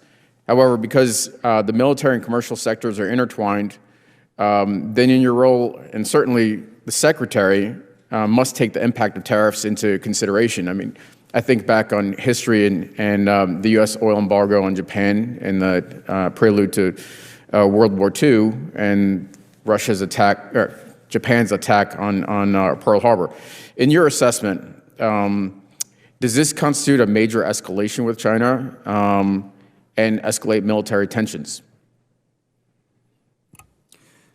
Congressman, I will talk about what I know and what I've been working on, which is that the department has been moving quickly at the direction of our Secretary of Defense to strengthen our posture, to strengthen our alliances and partnerships with our allies and partners throughout the region, to reestablish deterrence and to deter China. So we've been doing so, and we will continue to do so. So, I mean, has the department conducted a risk assessment of the administration's tariffs impact on the risk of additional conflict or potential conflict with China? And does the department have will the department do so? Congressman, I'm not sure if the department has conducted such an assessment. That's something I can take back. Okay, I encourage you to do so. If we're choking them off economically, and they've already indicated an intent to seize Taiwan, where it seems like we might be further driving them into an aggressive posture against us. So something we should look at, certainly from the department's perspective. Now, looking at the impact of tariffs on our partners, we're asking our partners to raise their spending to 5%. If we're at the same time we're looking at the risk of a global recession and a U.S. recession, what are the chances that they're going to be able to increase their spending in a recessionary environment? Congressman, Secretary Hegseth has communicated the message not only during his visit to the Indo-Pacific in Japan and the Philippines, but when speaking with counterparts throughout the region, that they need to step up and do more. And I understand that, but what I'm asking you to do, and you may not be prepared to answer this now, and I don't have much time left, but I encourage you to look at what the imposition of these tariffs does to the request to increase military spending. So thank you, and I yield back. Gentleman yields back. Chair, and I recognize the gentleman from North Carolina, Mr. Davis. Thank you so much, Mr. Chair, and I believe I might get to be the last one today before you. But thank you so much for your patience and being before us today, to Admiral Paparo, to General Brunson, and to Mr. Noh. Any deterrence or offensive maneuvers in the Indo-Pacific region require a resilient and modernized amphibious fleet. Newport News Shipyard, a great hope of revitalizing the domestic shipbuilding industry, employs more than 1,000 residents in North Carolina's 1st Congressional District. We go right across the line, and this becomes a very important pipeline for us. And I've listened and heard your remarks, and so far when we talk about workforce, data, AI, looking for a steady funding flow, going through the certification process, and all the concepts and ideas as you reflect on where we need to be, what would you say is the greatest challenge, if there is one or two? For manpower, sir? Yes. The greatest challenge is pay. It's being able to outcompete other employers that match the work, and the work is not as arduous, as tough. And so when we're competing with a job that's just not as hard on the I just say it's a shipyard work is hard trade work, and you can't compete with a services type industry on equal pay. Yeah. I just want to follow up. How is Indo-Pacom partnering with, for instance, Transcom to balance older foreign-made vessels with procuring new ships to maximize sea lift capability? Well, first, we collaborate as a military sea lift command, the component of Transcom. We hire out console tankers to be able to hire commercial providers to be able to take up some of that capability. We hire out commercial air services to execute tanking airborne, and we do a great deal of movement via contracted air. But in the unforgiving hour, the best way that we're going to be able to get to contested areas is with gray hulls and gray tails for our ships and for our aircraft. Yeah. Well, I want to, again, thank the witnesses for being here. And, Mr. Chair, we're going to yield back the balance of the time. Gentleman yields. Chair, I recognize as the ranking member. Thank you, Mr. Chair. I just wanted to follow up a little bit on some of the earlier comments around the tariff thing. Not trying to be excessively argumentative, but I'm curious about the answer to this question. So the premise that was given us is that basically the reason we're doing all the tariffs is we have bad relationships with all of these countries. They're using us, in essence. It is not a mutually beneficial relationship. It's one where we're given too much and they're taking too much. And that's at least a theory. But I'm just curious, General Brunson, you work with South Korea. Do you view our relationship with South Korea as mutually beneficial, or do you think they're taking advantage of us? Congressman, I view it as mutually beneficial. Thank you. And Admiral Paparo, it's tougher with you because you got a whole bunch of different countries to worry about. But is there a country out there that you think is taking advantage of us that we're partnering with in Australia, Philippines, Japan, Taiwan, any of these places? Or do you view our relationships with these countries right now, prior to all the current, contested stuff, is it mutually beneficial, or are we being taken advantage of? Ranking member, from my seat with the military instrument, it is mutually beneficial. So, and Mr. Noh, I know you ducked all of this because, DOD doesn't put tariffs in place, but it is a whole of government thing, as you said in your statements, in diplomacy, development, certainly trade and business is important part of it. It impacts your job. I mean, it clearly impacts. If we have an antagonistic relationship with a country in Admiral Paparo's region, I would trust that you would think about that. I mean, what you do about it is highly debatable, but it's not really your answer that tariffs and trade relationships have nothing to do with our national security interests or with the Department of Defense's mission in the Indo-Pacific, is it? Ranking member, I will speak to what I know, which is the defense relationship that we have, the relationships we have with our allies and partners throughout the region. In that regard, We have very strong relationships, and like I indicated earlier, the engagements that I've personally had, that I've seen the Secretary have with his counterparts, all indicate that we have very strong relationships. So you would not say that we're being taken advantage of by these countries. You would view the relationships, much as Admiral Paparo and General Brunson have said, as mutually beneficial. I'll say two things, Ranking Member. One, they are mutually beneficial, but two, our allies and partners absolutely need to do more, and that means spend more. That means buy more of the right capabilities to strengthen our deterrence posture. So there's absolutely more that they can and ought to be doing. Do we need to do more? We all need to do more, Ranking Member. So it is a mutually beneficial relationship. And the last thing, and I know you are in an acting position. I confess I didn't look to see if somebody has been picked yet for your position. So I know you're not going to be there in a little while. But for everyone listening, for everyone involved, it's just not an acceptable answer for the Department of Defense to say, well, that's not us, we're not paying any attention to it. And I'm not going to pin you down whether or not you support it or not. But it definitely is connected to our mission in the region to have all of this interrelated. And it really frightens me to think that you're like, well, the State Department's doing their thing, the trade folks are doing their thing, and we're over here and we really don't pay any attention to them.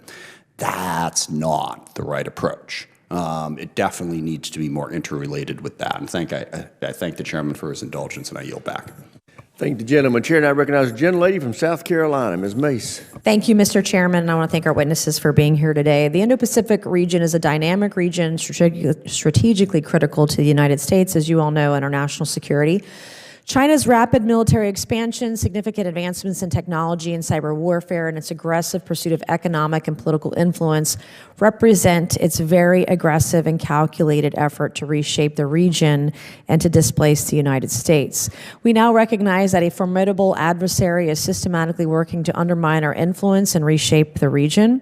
President Trump is committed to ensuring peace through strength, and Congress must act to ensure the department is resourced to meet the challenges we face. Through increased capabilities, robust partnerships will create a network of deterrence that can effectively counterbalance the CCP's malignant goals. And dare I say, we have a president, he's the strongest president we've seen in my lifetime, who can stand up to Xi Jinping, stand up to communist China and the threats that they are pursuing against the United States and our allies. The challenges we face in the Indo-Pacific region are not fleeting. We've got to respond with a comprehensive whole-of-government approach. Our strategy must be defined by preparedness, innovation, capability, and also swiftness, decisive action, being nimble, being fast, which is something we need to work on these days, as you all know. The PLA has made significant progress towards fielding a joint force that's capable of challenging the U.S. in every domain. So my first question is to Admiral Paparo today. There have been many reports on the staggering pace of the PLA's Navy shipbuilding activities. How does the U.S. shipbuilding measure up? Congresswoman, the PLA is building surface combatants at the rate of 6 per year. The United States are building surface combatants at the rate of 1.6 per year. PLA is building 2 submarines per year. The United States is producing 1.28 presently. Attack submarines per year. We're working on Columbia-class SSB. How does the quality of the Chinese manufacturing of their naval ships and submarines compare to the U.S.? I think from a capability standpoint, just numerically, they're not as capable on range. The SM-2, SM-3, SM-6 dominates their capability. The Tomahawk land attack missile dominates their capability. Our sonars are better. Spy-6 radar is going to be a better radar. Our ships are more capable from a tonnage standpoint. They're more capable from a weapon standpoint and in the electromagnetic spectrum. And then in the event of a conflict, do we have sufficient naval yard capacity to repair and refit our vessels? I assess we do not, Congresswoman. And what do we need? I mean, how quickly do we need to move on that? We need to fire up more shipyards, and we need to fire up more ship-making capability unequivocally. How would you rate the PLA's ability to conduct joint operations between the air and naval forces with the First Island chain? Inferior to the United States in every way. working to get better every single day, and I see the palpable progress. And how does that affect their anti-access area denial strategy?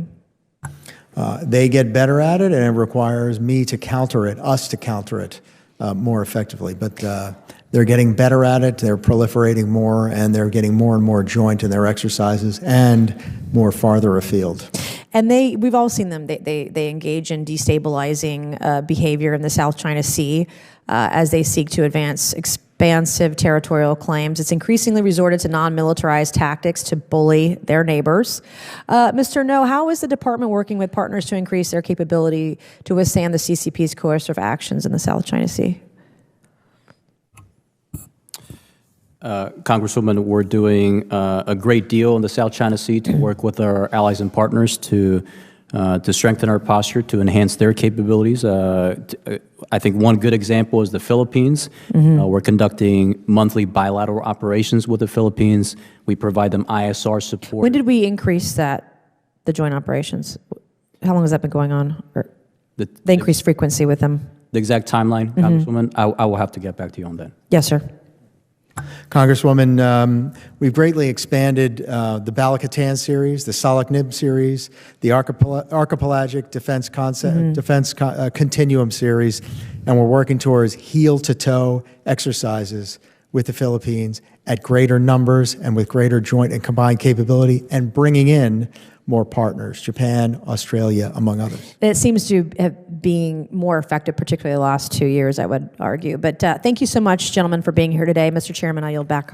Gentleman yields back. This concludes the open portion of this hearing. We will reconvene in room 2212 at 1:15. This hearing is adjourned.